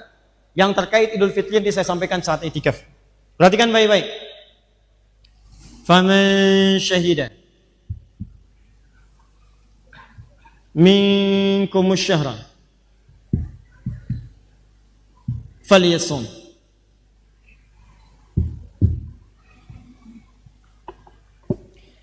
Dibuka dengan kalimat syahrul Ramadan, ditengahi dengan kalimat faman syahida minkumus syahra. Siapa yang sudah menyaksikan, mengenali, mengetahui, nampak padanya syahra Ramadan itu sudah datang. Ya, ingat baik-baik. Asyahru kembali kepada syahrul Ramadan di awal ayat. Syahrul Ramadan alladzi unzila fihil Quran. Dibuang kata Ramadannya, diganti dengan alif lam. Alif lam ini dikenal dengan alif lam at-ta'rif. Kalimat yang dimasuki alif lam at-ta'rif dikenal dengan ma'rifah, menunjuk kepada kata yang sudah diketahui. Faman syahida minkumus syahra, maka siapa di antara kalian yang sudah menyaksikan, mengetahui, mengenali datangnya bulan Ramadan yang dimaksudkan. Faliyasum, fa pakai fa, harfu tartib. Awas hati-hati. Harfu tartib juga termasuk harfu atfin bila hudud. Tartib artinya berurutan. Maka silahkan tunaikan puasa itu bersegera dengan berurutan. Sesuai hukum-hukumnya. Tertib tunaikan. Awas, waktu sahur, sahur. Waktu tarawih, tarawih. Jangan waktu tarawih sahur, waktu sahur tidur. Ini jadi masalah. Nonton bola, menang, menangis. Kan? Kalah 2-0. Ya? Tungguin. Liverpool apa? Manchester City. Itu apa? Itu apa? Saya mau Juventus, udah juara. Ya? Gak ada faedahnya. Ramadan selesai, Ramadan bulan akhirat. Bola tidak akan mengantarkan Anda ke surga. Lebih baik main bola di surga daripada nonton bola di dunia. Ya, Anda mau main bola silahkan di surga, dikasih seluas langit dan bumi. Ayo, kalau bisa golin. Kiper di bumi, ya gawang di surga gitu kan, di langit. Nah, udahlah, dunia mah gampang. Dunia itu kecil. Kalau terlalu loba dengan urusan dunia, capek nanti pikiran Anda. Lebih baik pikirkan akhirat saja. Jelas ya? Nah, lakukan dengan tertib. Kemudian atfin bila hudud, cepat tanpa jeda. Kalau sudah datang Ramadan, cepat siap-siap. Mau taraweh, cepat siap-siap. Tepat, kalau bisa nggak usah ada jeda. Yang dimaksud nggak usah ada jeda itu, jangan banyak memikirkan, jangan banyak menangguh-nangguhkan. Siap taraweh, siap-siap. Siap baca Quran, kan sudah ada agenda. Kalau sudah agenda, jangan dipotong dengan jeda-jeda yang lain. Saya siapkan baca Quran setelah taraweh, 20 menit baca Quran. Baca. Jangan diselang dengan yang lain. Diselang pakai yang lain, amalan tertunda. Ujung-ujung tidur ketinggalan. Besok mau ganti, nggak sanggup lagi. Siapkan. Ada infak sekarang, disiapkan anggaran. Kan kita belajar kemarin. Ustadz saya cuma punya 300 ribu. Ramadan 30 hari, bagi 30, 10 ribu. Di mana Anda akan masukkan? Saya nggak mau riak, saya masukkan saat subuh saja. Begitu orang-orang belum banyak yang datang, saya masukkan. Saya pengen masukkan saat tarawih. Saya pengen masukkan tidak ingin ke kotak infak, tapi langsung diberikan kepada fakir, yatimnya dan sebagainya. Silakan. Setiap hari Anda tetapkan di mana tempat infaknya, jam berapa Anda berikan, begitu peluangnya ada, langsung masukkan. Ustadz, saya pengen masukkan saat ihsan. Kan yang tarawih itu suka ada kotak jalan kan? Itu bukan mobil-mobilan. Oh. Masuk. Bukan. Ya, ada isinya, masukkan, nggak ada program, cari yang lain. Paham ya? Siapkan. Fa, nih, ini cuma huruf fa aja satu, tapi maknanya dalam. Jadi kalau sudah teragendakan, siapkan dengan baik, dengan tertib, jangan ditunda amalannya, apalagi pahalanya berlipat. Cuman yang mau saya sampaikan ini, faman syahida. Allah tidak mengatakan faman hasiba, hisab, atau faman ro'a, ru'yat. Allah sampaikan faman syahida. Syahida itu kalau bahasa Indonesia sekarang ya diserap jadi syahadat. Asyhadu an la ilaha illallah wa asyhadu anna Muhammadar Rasulullah. Itu asalnya syahida. Syahida yashhadu, menyaksikan. Pertanyaan saya ketika Anda mengatakan saya menyaksikan bahwa tiada Tuhan selain Allah. Pertanyaan saya, apakah Allahnya nampak oleh Anda pada saat itu? Tidak. Dalam salat Anda katakan asyhadu an la ilaha illallah, menyaksikan tidak ada Tuhan selain Allah. Allahnya kelihatan tidak? Tidak, belum kelihatan saat di dunia, tapi tanda-tandanya ada kan? Buktinya Anda yang diciptakan, buktinya di alam semesta ini, kekuasaannya nampak oleh kita, diperkenalkan oleh Allah sifatnya, pemeliharaannya yang membuktikan gak ada Tuhan lain selain Allah. Kata Allah, qul huwallahu ahad, Tuhan itu cuma satu. Kalau lebih daripada satu, kacau kehidupan di semesta. Tuhan nanti punya banyak pikiran. Tuhan dua, Tuhan tiga. Setiap ada satu zat pasti punya pikiran. Bayangkan, jangankan Tuhan, Anda saja kalau 3 orang tidak akan bersepakat pada satu pilihan. Yang satu mengatakan kuning. Yang satu mengatakan hijau, satu mengatakan biru. Bagaimana kalau Tuhan lebih daripada satu? Lau kana fihi ma alihatun illallah la fasadata. Quran surah ke-21 ayat 22. Kalau di alam semesta banyak lebih dari satu Tuhan, kacau nanti alam semesta. Tuhan pertama mengatakan turunkan hujan. Yang kedua mengatakan jangan, cerah saja. Yang ketiga mengatakan halilintar, ribut sesama Tuhan, peranglah perang Tuhan. Kalau Tuhan berperang bagaimana dengan hambanya? Kebayang ya? Nah, jadi semua dibuktikan, nampak, nggak kelihatan fisiknya, nggak kelihatan zatnya saat di dunia, tapi sifatnya ditampakkan kepada kita untuk menunjukkan keunggulannya. Ini menunjukkan ada perbedaan antara Tuhan dengan makhluk, Khalik dengan makhluk. Jadi Khalik itu harus lebih unggul. Kalau manusianya lemah, Tuhannya kuat. Kalau manusianya terlihat, Tuhannya jangan kelihatan. Untuk menunjukkan lebih hebat dibandingkan dengan yang ada. CCTV paling hebat itu kan yang nggak nampak. Kalau ketahuan bukan CCTV namanya. Jelas ya? Jadi semakin tak nampak tapi bisa melihat kita, semakin hebat namanya. Nanti di akhirat begitu dibuka, ditampakkanlah semuanya. Kalau amal kita cukup, maka turunlah Quran surah 75 ayat 22 sampai 23. Paling kiri sebelah atas. Wujuhu yawma idin nadhirah. Ada orang yang di akhirat wajahnya berbinar, bersinar gembira. Bukan karena masuk surganya. Ila rabbiha nadhirah. Karena bisa melihat Allah tanpa hijab langsung. Ada nanti yang bisa melihat dan mudah-mudahan kita termasuk di dalamnya insyaallah ya. Sekarang kita imani, kita yakini laisa kamitsli syai', jangan dibayangkan apa-apa. Kita beriman walaupun tak melihat langsung tapi tanda-tandanya nampak, itu yang disebut dengan syahidah namanya. Jelas? Tak kelihatan tapi bukti-bukti yang lain menunjukkan itu nampak. Jadi makna yang pertama syahidah. Yang kedua, makna syahidah yang kedua langsung menyaksikan. Terlihat, ada, mengalami, kelihatan, nampak, dikenali. Contohnya di Quran surah kedua ayat 282. Orang yang terkait dengan pinjam meminjam, utang piutang, jual beli, kata Allah hadirkan di antaranya 2 orang saksi. Syahidaini min rijalikum fa illam yakuna rajulaini farajulun wahidah. Ya, farajulun wa imra'atan, maka 1 laki-laki 2 perempuan. Disebut dengan syahidain dari kata syahid, asalnya dari kata syahidah. Jadi kalau Anda ingin misalnya ke notaris, ya, akte jual beli tanah, mesti ada saksi kata Quran yang menyaksikan. Bukankah saksi itu kemudian didefinisikan melihat, ya, atau mengetahui, atau mengenali, atau mendengar, atau merasakan? Maka baru disebut saksi ketika dia bisa melihat, menyaksikan, atau mengetahui. Walaupun tidak melihat, menyaksikan, dia mengetahui atau merasakan apa yang dimaksudkan. Maka dua-duanya berkumpul, bisa langsung melihat apa yang terlihat kalau mampu dilihat, atau yang kedua tak mampu melihat tapi mengetahui dari tanda-tanda sekitaran bahwa dia telah wujud. Paham? dua peristiwa ini, yang nampak langsung dan tak nampak tapi buktinya nampak, itu dalam bahasa Arab disebut dengan syahadah. Kata kerjanya disebut dengan syahidah. Maka ayat ini memberikan gambaran kepada kita. Lihat sini. Nih, kalau mau menerjemahkan, faman syahida minkumus syahra, maka jika ada di antara Anda, lihat sini, yang mengetahui datangnya bulan Ramadan itu. Lewat mana datangnya? Ada yang melihat langsung. Tut, nampak tandanya. Lihat, kelihatan, hilalnya nampak. Mana hilalnya? Mana hilalnya? Kok nggak kelihatan? Itu tuh yang lagi tidur, security tidur namanya hilal, gitu kan? Bukan yang itu, tapi yang di atas sana. Begitu melihat sesuatu tampak kemudian diamati awal hilal Ramadan, nanti saya terangkan apa itu hilal. Begitu sudah kelihatan, maka penglihatan secara langsung itu nampak disebut dengan ru'yat namanya. Maka muncul istilah ru'yatul hilal. Ru'yat.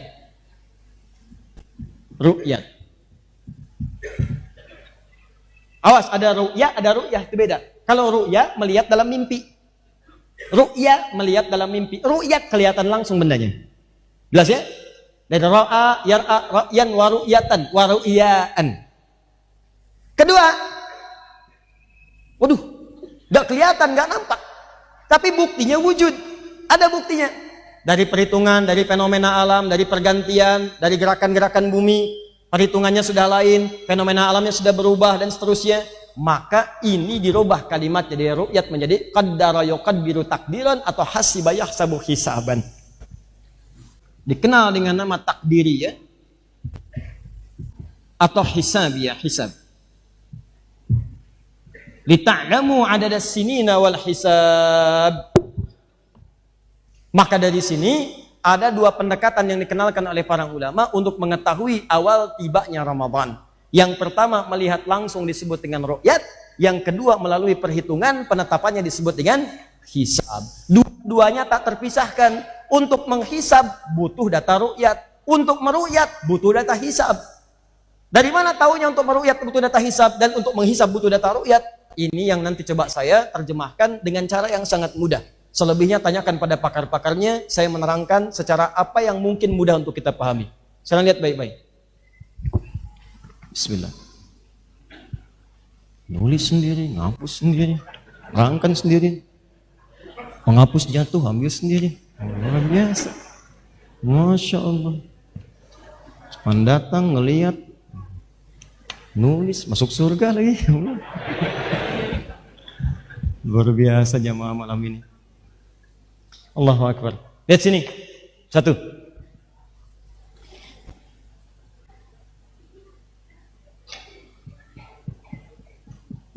Ya apa? Ini apa? Gambar matahari. Ini apa? Hah? Ini apa? Lingkaran. Lingkaran kecil, lingkaran. Sudah.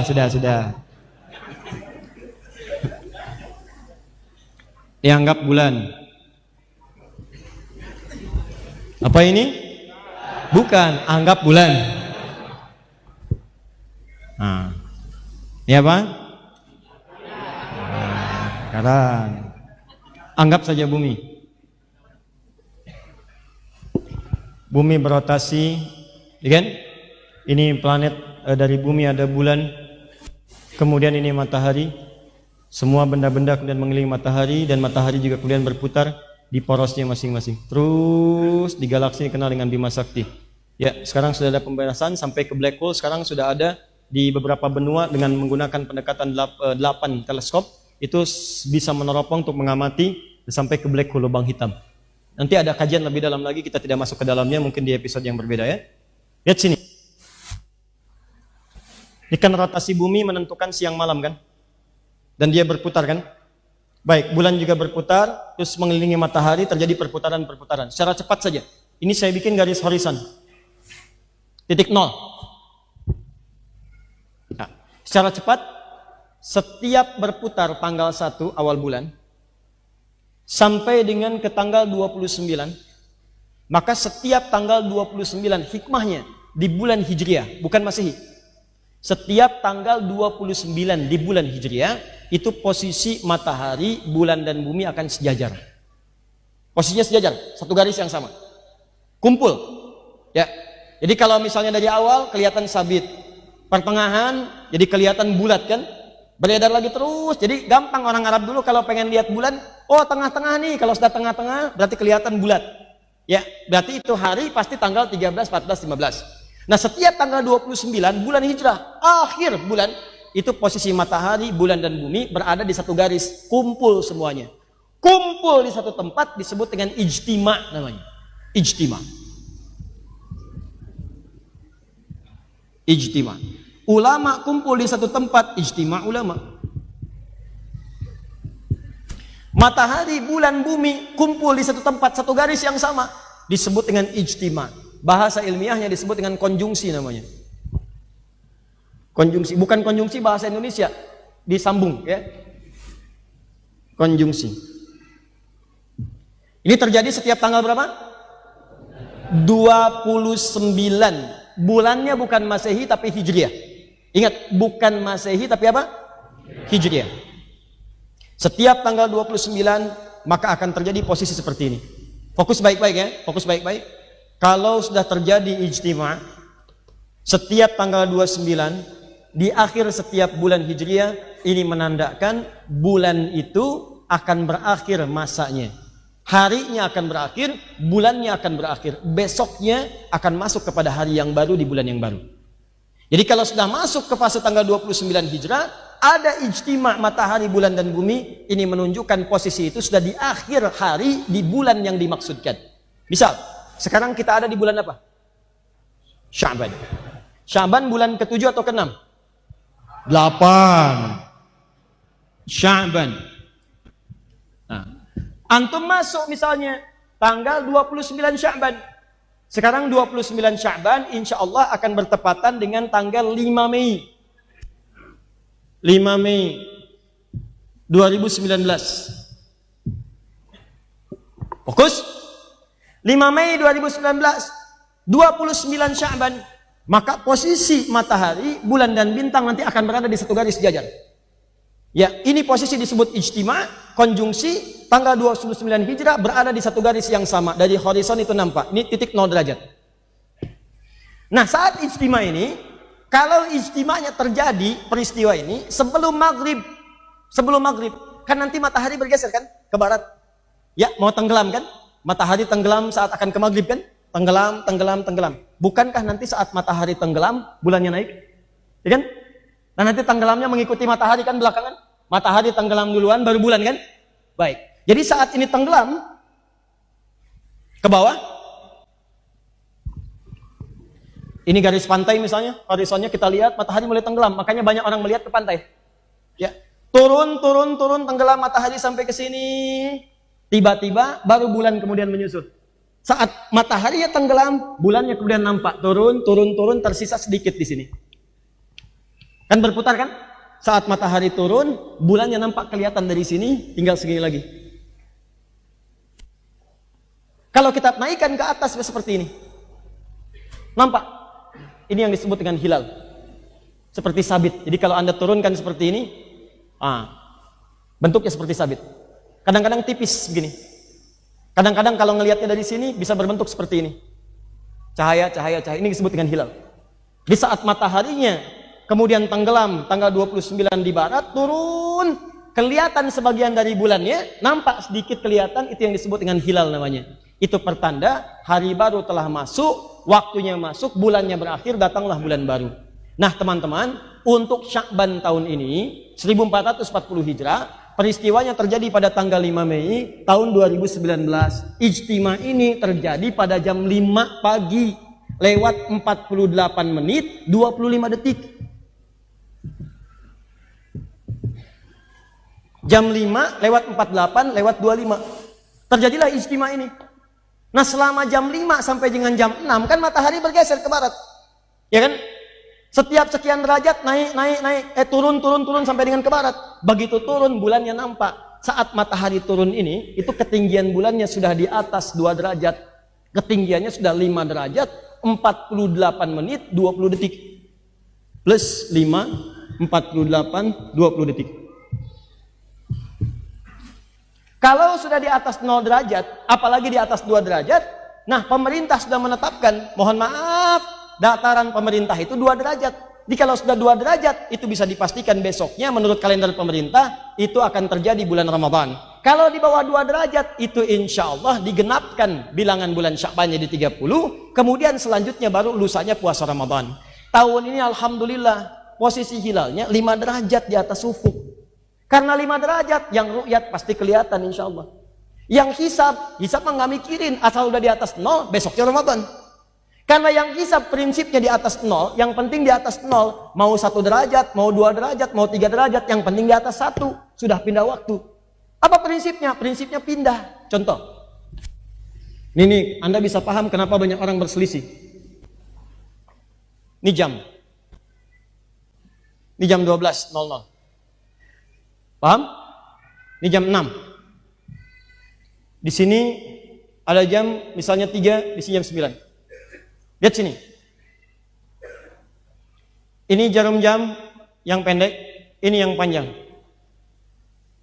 Tengah malam jam 00, jam menunjukkan jam 00 lewat 1 detik. 00,1 detik. Pertanyaan saya, sudah pindah waktu belum? Kalau sekarang misalnya hari Kamis, tengah malam 00 lewat 1 detik, berarti sudah pindah waktu hari apa? Jumat. Saya nggak bicara maghrib dulu ya, saya bicara jam 00. Tapi kan masalahnya, angkanya dari jauh gak kelihatan jarum jamnya tuh, gak pindah. Di orang kalau punya jam digital, udah pindah waktu nih. Tapi kalau orang ngelihat jarum jam, belum pindah tuh, masih di 00. Makanya yang ru'yat, yang ngelihat, itu gak nampak perpindahannya. Tapi yang punya jam digital, udah pindah nih. Ini yang menyebabkan orang hisab mengatakan sudah pindah waktu. Walaupun hilalnya gak kelihatan, tapi waktunya udah pindah. Paham? Kata orang ru'yat, kan belum kelihatan pindah, masih di 12. Dia baru nampak kalau jam panjangnya ini udah lewat nih, ke 2 detik, ke 2 menit, ke 5 menit. Kalau jam panjangnya udah miring begini, baru nampak tuh udah pindah. Paham? Nah ini yang menyebabkan seringkali sudah kumpul ulama-ulama satu terakhir di Turki, ada konferensi ulama, ditetapkan di sana batas kelihatan tuh 5 derajat.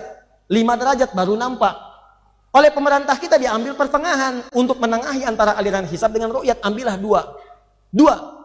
Jadi kalau Anda kemudian ada di atas 2 bisa nampak, ini ukuran dari pemerintah kita. Alhamdulillah sekarang ini posisi bulan hilalnya itu hilalnya di 5 derajat. Jadi yang ru'yat tidak ada masalah, yang hisab pun tidak ada masalah. Insya Allah teman-teman, kita akan bersamaan menunaikan Ramadannya. Tanggal 5 Mei-nya terjadi ijtima, maghribnya akan diputuskan kelihatan hilalnya, dan malamnya akan dimulai tarawih. Jadi puasanya akan dimulai 1 Ramadan tanggal 6 Mei tahun 2019. Insya Allah tidak akan ada perubahan di tahun ini. Insya Allah. Ya, jelas sampai sini? Ini kalau menggunakan hisab dengan ru'yat mengacu pada Al-Quran. Kecuali kalau pakai metode lain. Ramadan akan ditetapkan besok. Kenapa? Berdasarkan mimpi Abah tadi malam masih tahu. Jelas ya? Nah, Ustadz, kalau hisab bertemu dengan ru'yat, mana yang didahulukan? Teman-teman, dua-duanya tidak terpisahkan. Hisab dengan ru'yat itu satu kesatuan. Tidak mungkin orang meru'yat kalau nggak tahu data hisab. Dan tidak mungkin orang menghisab kalau tidak pernah mengeluarkan data ru'yat. Jadi jangan saling mencela. Kalau ada yang pakai hisab seperti di Eropa untuk memudahkan, silahkan. Kalau ada yang pakai ru'yat, nggak ada masalah. Jangan saling mencela. Paham ya? Awas, hati-hati. Karena nanti ada aliran yang ru'yat saja, ada yang hisab saja. Ini aliran juga menurut saya perlu dipertemukan dengan baik. Ya awas, hati-hati. Ada yang tidak menerima hisab sama sekali. Saya pengennya ru'yat saja. Nah, kalau begitu Anda harus konsisten. Apa konsistensinya? Dalam waktu sholat pun Anda terapkan ru'yat. Karena hadis sholat itu sama persis substansinya dengan hadis-hadis tentang ru'yat puasa. Kata Nabi, waktu zuhur itu kalau matahari tergelincir, bayangan Anda sudah tingginya sama dengan tinggi Anda. Maka dicontohkan kemudian nombak tongkat ditempelkan ke tanah. Ya begitu sudah ditajamkan ke tanah, lihat bayangannya. Kalau bayangan sudah sama dengan tongkat, baru kemudian sholat duhur. Semakin turun asar, semakin kecil maghrib, semakin hilang isya. Pertanyaan saya, siapa yang sekarang menentukan sholat dengan menggunakan bayangan tongkat? Ayo. Ada yang kalau mau sholat dulu nanam tongkat di luar. Tanam, kelihatan, oi, ada, siap, ada, nggak ada. Siapa yang mengarahkan Anda untuk sampai hitungan sekarang menggunakan angka? Sekarang kan pertanyaannya bukan berapa bayangannya, jam berapa sekarang? Apakah sudah zuhur? Apakah sudah isya? Silahkan tanya. Kan sekarang patokannya orang melihat subuh bukan keluar melihat fajar kan? Tapi melihat apa? Melihat angka jam. Sudah masuk belum? Itu hisab namanya. Jadi kalau sholat aja yang tiap hari Anda menggunakan hisab, kenapa saat Ramadan Anda ribut-ribut? Itu dalil yang hisab. Ru'yat gak ada masalah. Kalau pengen lihat silakan langsung lihat. Lihat, kelihatan, laksanakan. Tak nampak, ingin genapkan, silakan genapkan bilangan Sya'ban jadi 30 hari. Atau Ramadan nanti jadi 30 hari. Paham? Jadi jangan ada keributan-keributan. Semua ru'yat benar, hisab benar. Yang salah, yang tidak puasa. Ya, paham? Terakhir, insya Allah untuk lebarannya pun akhir Ramadannya, insya Allah, alhamdulillah, semoga Allah rahmati kita. Tahun ini pun insya Allah, kalau melihat kepada pola-pola ini tidak akan terjadi perbedaan. Jadi kita akan mengawali Ramadan di waktu yang sama, satu Ramadan bersamaan dengan 6 Mei 2019, dan kita pun insya Allah akan mengawali Lebaran kita Idul Fitri di waktu yang sama. Tahun ini Lebarannya Idul Fitrinya tidak akan berbeda, seluruh wilayah Indonesia dari Sabang sampai Merauke. Ya akan dilangsungkan tanggal 1 Syawal. Ya, 1440 Hijrah bersamaan dengan tanggal 5 Juni. Saya ulang, 5 Juni tahun 2019 Masehi. Karena ijtima'nya penanda akhir bulan itu berlangsung tanggal 3 Juni. Cuman 3 Juni ini, 3 Juni hari Senin itu, 3 Juni itu ijtima'nya sore. Sore, jam 5 sore, jam 17. Sehingga karena jaraknya ke maghrib semakin dekat, ya semakin dekat, ketinggian derajatnya masih di bawah ufuk. Masih di bawah minus 0 derajat. Ya, minus 0 derajat. Minus kalau saya tidak keliru itu minus 16,6. Ya, minus 0 derajat, 16 menit, 6 detik. Masih di bawah ufuk. Karena masih di bawah ufuk, yang hisab tidak akan menetapkan, yang ru'yat pun nggak akan kelihatan. Kalau kelihatan ajaib. Ajaib itu. Nggak nampak. Maka karena tidak nampak dan terhitungnya masih di bawah ufuk, akan digenapkan Ramadan menjadi 30 hari. Baru lusanya ditetapkan kemudian menjadi awal bulan Syawal 1440 Hijrah. Jadi insya Allah Idul Fitrinya kita tanggal berapa? 1 Syawal 1440 Hijriah bertepatan dengan 5 Juni tahun 2019 Masehi. Jelas sampai sini? Baik. Jadi saya kira itu yang bisa saya sampaikan untuk materi kita di malam hari ini. Untuk bulan depan insya Allah kita akan masuk teman-teman sekalian. Ya bulan depan, karena kajian kita nanti bulan depan. Ya, kajian terakhir menjelang Ramadan. Itu insya Allah semuanya berisi dialog, tanya jawab pertanyaan-pertanyaan yang mungkin kita bisa maksimalkan. Tolong siapkan selama sepekan apa yang nanti akan Anda tanyakan. Yang sudah ada akan direkap. Cuman saya tadi saat di Kelapa Gading, saya berjanji malam ini membacakan satu pertanyaan yang disampaikan tadi di Kelapa Gading yang belum sempat saya jawab. Ya, saya mohon izin satu saja. Ini masih ada di kantong saya. Ini untuk menepati janji. Ya, sambil ini saja yang beda lah. Bismillah. Assalamualaikum Ustaz. Assalamualaikum. Ustaz, akhir-akhir ini ayah saya mulai mengikuti Islam liberal. Berikan saya solusi Ustaz agar bisa mengingatkan ayah saya bahwa beliau salah. Terima kasih. Assalamualaikum warahmatullahi wabarakatuh. Baik, pertama saya koreksi, tidak ada Islam liberal. Tidak ada Islam liberal. Yang ada Muslimnya yang liberal. Islamnya tetap tidak berubah. Di ini ada orang yang sengaja menambahkan istilah-istilah pada Islam sehingga Islam itu terasa terkotak-kotak. Banyak sektenya. Padahal Islam itu satu. Gak ada aliran-aliran yang bisa disematkan. Sekarang datang orang-orang melekatkan pada Islam. Islam itu sudah kalimatnya jam'un. Ya, kalimat bentuk sempurna. Kamilun, syamilun. Iza zida intakasa, idza nuqisa fantakas. Kalau ditambahkan kalimat lain menjadi berkurang maknanya. Kalau dikurangi hilang maknanya. Islam itu ya Islam. Apa makna Islam? Dijelaskan oleh Nabi. Antasyhadu an la ilaha illallah wa anna Muhammadar Rasulullah, tuqima salat, tu'tiya zakat, tasum Ramadan, tahujjal bait, istata ilaihi sabila. Selesai. Itu Islam. Lalu ada orang nambah-nambah. Islam inklusif, terbuka. Islam eksklusif. Islam liberal. Islam plural. Islam macam-macam. Ini ingin menandakan bahwa mengesankan di Islam itu ada perpecahan dan terkotak-kotak. Jangan dengarkan orang-orang seperti ini. Ya, jadi tidak ada Islam liberal. Yang ada itu apa? Muslimnya, orangnya yang mengaku muslim tapi punya pemikiran liberal. Sehingga pemikiran itu seakan-akan disematkan kepada Islamnya, padahal di Islam gak ada begitu. Nah, pertama saya ingin katakan, aliran liberal ini aliran yang terlambat lahir di bumi. sekarang. Dia orang-orang telat. Kenapa? Karena zaman Nabi pun yang punya pikiran liberal sudah ada dan sudah ada ayat turun, Nih.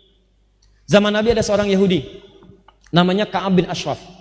Ka'ab bin Al-Ashraf ini seorang Yahudi punya pemikiran liberal, bahkan ini ada kesan-kesan pluralisme agama, bukan pluralitas, pluralisme. Jadi orang Yahudi masuk Islam termasuk tokoh, tapi seringkali pergi ke sinagog dan suka baca Taurat. Ketika datang sahabat mengingatkan, kamu ini kan sudah muslim, kenapa baca-baca itu? Dan sering pergi ke sana. Apa jawabannya? Perhatikan jawabannya. Kata Ka'ab bin Al-Ashraf, Taurat dan Quran itu kan sama-sama wahyu Allah. Bukankah Taurat dikirimkan kepada Musa Nabi? Al-Quran dikirimkan kepada Muhammad SAW, beliau Nabi. Dua-duanya kan wahyu Allah, kenapa saya dilarang? Jadi kalau saya baca ini, baca itu, sama-sama wahyu. Ini pemikirannya sudah pemikiran plural. Datang, kadang ke sinagog, balik, baca ini, baca itu, dan menyamakan semua agama sama. Sama aja Taurat dengan Quran. Sama aja risalah Musa dengan Muhammad. Ya, padahal dalam hakikat Al-Quran ada keterangan, ada sesuatu yang dirubah di dalamnya. Maka dilaporkanlah kepada Nabi perilaku Ka'ab bin Al-Ashraf ini. Begitu dilaporkan kepada Nabi, turunlah kemudian Quran surah kedua Al-Baqarah ayat 208. Paling kiri pertengahan.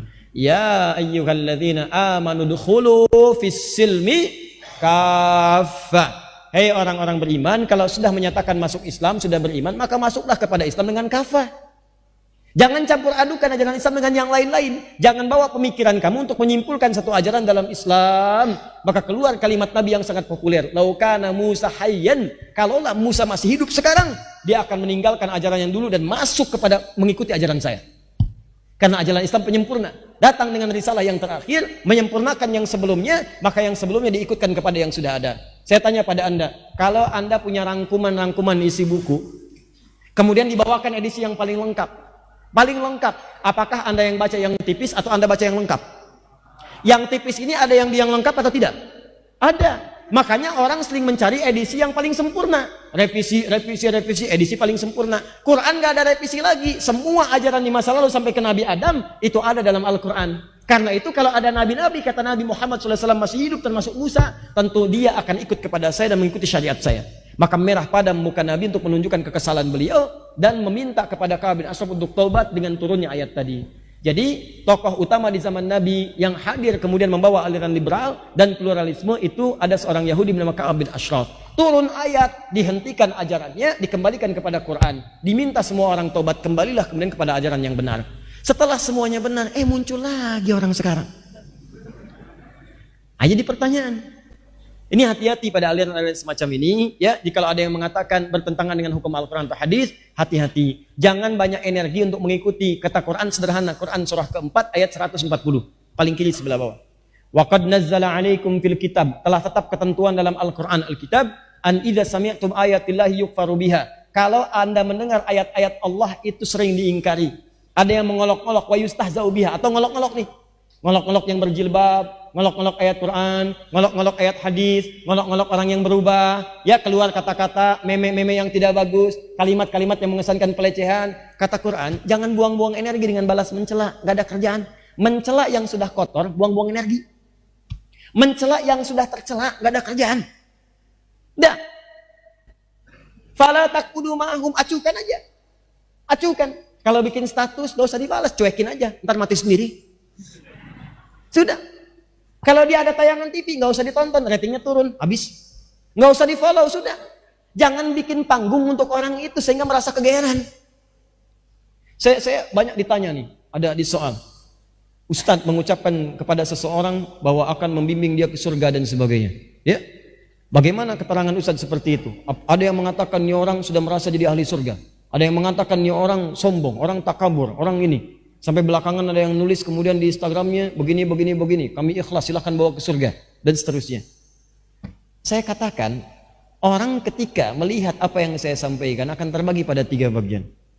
Bagian pertama, setelah peristiwa itu saya sampaikan apa yang saya lakukan kepada orang-orang yang ikhlas, soleh, baik.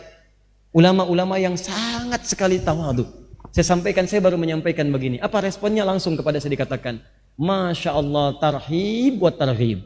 Tarhib, ajakkan berita pada kebaikan. Targhib, ancaman jika menyalahi apa yang telah Allah tetapkan. Dan itu biasa. Imam Atha bin Rabah menasihati ulama, pemimpin, mengatakan dengan kalimat-kalimat substansinya sama. Kalau Anda berkhianat, Anda akan berhadapan dengan Allah sendirian. Hati-hati, tidak ada yang menjaga Anda. Itu kalimat saya lengkap sekali, tidak ada yang menjaga Anda dan sebagainya, dan seterusnya. Indah. Tapi kalau Anda mengajarkan kebaikan-kebaikan, maka Anda akan mendapatkan pahala dari Allah yang meringankan hisab Anda di hadapan Allah Subhanahu wa taala. Berpeluang cepat Anda ke surga. Dan tentu diakhiri dengan kalimat insyaallah. Nah, maka golongan pertama menerima, itu targhib buat tarhib. Yang kedua, ada yang nggak paham, Ustadz kok menyampaikannya, Ustadz seakan-akan mengatakan saya akan bimbing Anda ke surga. Apakah Ustadz merasa jadi ahli surga? Saya katakan, Mas, itu saya mengucapkan di akhir kalimat insyaallah. Cuman saya kan nggak doyan pencitraan. Jadi begitu saya itu tampil kalimat, saya nggak pernah pakai clip on, nggak pernah pakai mic. Itu orang yang ngambil dari jauh pakai kamera. Karena saya nggak pakai clip on, maka tidak semua kalimat saya itu terdengar. Di ujung saya tutup dengan kalimat insyaallah, jika Allah berkehendak. Kalau Allah nggak berkehendak saya masuk surga, ya saya terima itu ketetapan Allah Subhanahu wa taala. Sudah. Makanya setiap kalimat kita katakan, jangan katakan pasti, tapi katakan insyaallah. Maka ketika saya berikan penjelasan, menerima. Oh begitu Ustaz, mohon maaf kami tidak tahu. Golongan ketiga, nggak saya jelaskan pun atau saya jelaskan pun tetap begitu. Memang pengennya begitu, bikin rame aja. Dan jadi peluru gitu. Ya. Nah orang-orang begini nggak usah dikasih panggung, biarin aja. Ya capek-capek kalau Anda respon, biarkan saja. Dan jangan, kita sekarang tugas kita menjaga keutuhan bangsa. Jaga ketenangan bangsa kita. Ya, pencoblosan sudah selesai. Tunggu hasilnya. Sudah selesai, berdoa kepada Allah dengan baik. Berbuat yang baik untuk bangsa. Jangan ribut-ribut, jangan saling celak. Sudah selesai urusannya. Kecebong sudah selesai. Kampret sudah hilang. Udah habis. Gak ada. Apa yang mau Anda dapatkan? Anda mau cari dosa lagi? Hah? Apa yang mau Anda dapatkan? Sudah selesai. Sekarang tugas saatnya kita mendekat kepada Allah, berdoa kebaikan untuk bangsa, minta sama Allah supaya bangsa kita diberikan pemimpin yang baik, pemimpin yang adil, ya pemimpin yang bisa memberikan perhatian kepada rakyat.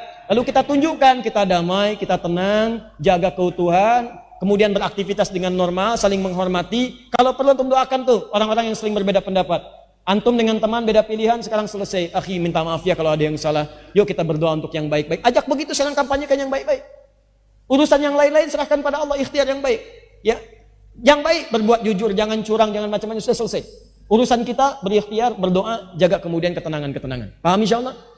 Ya, kalau ada orang-orang yang iseng memprovokasi, jangan terpancing, biarkan saja.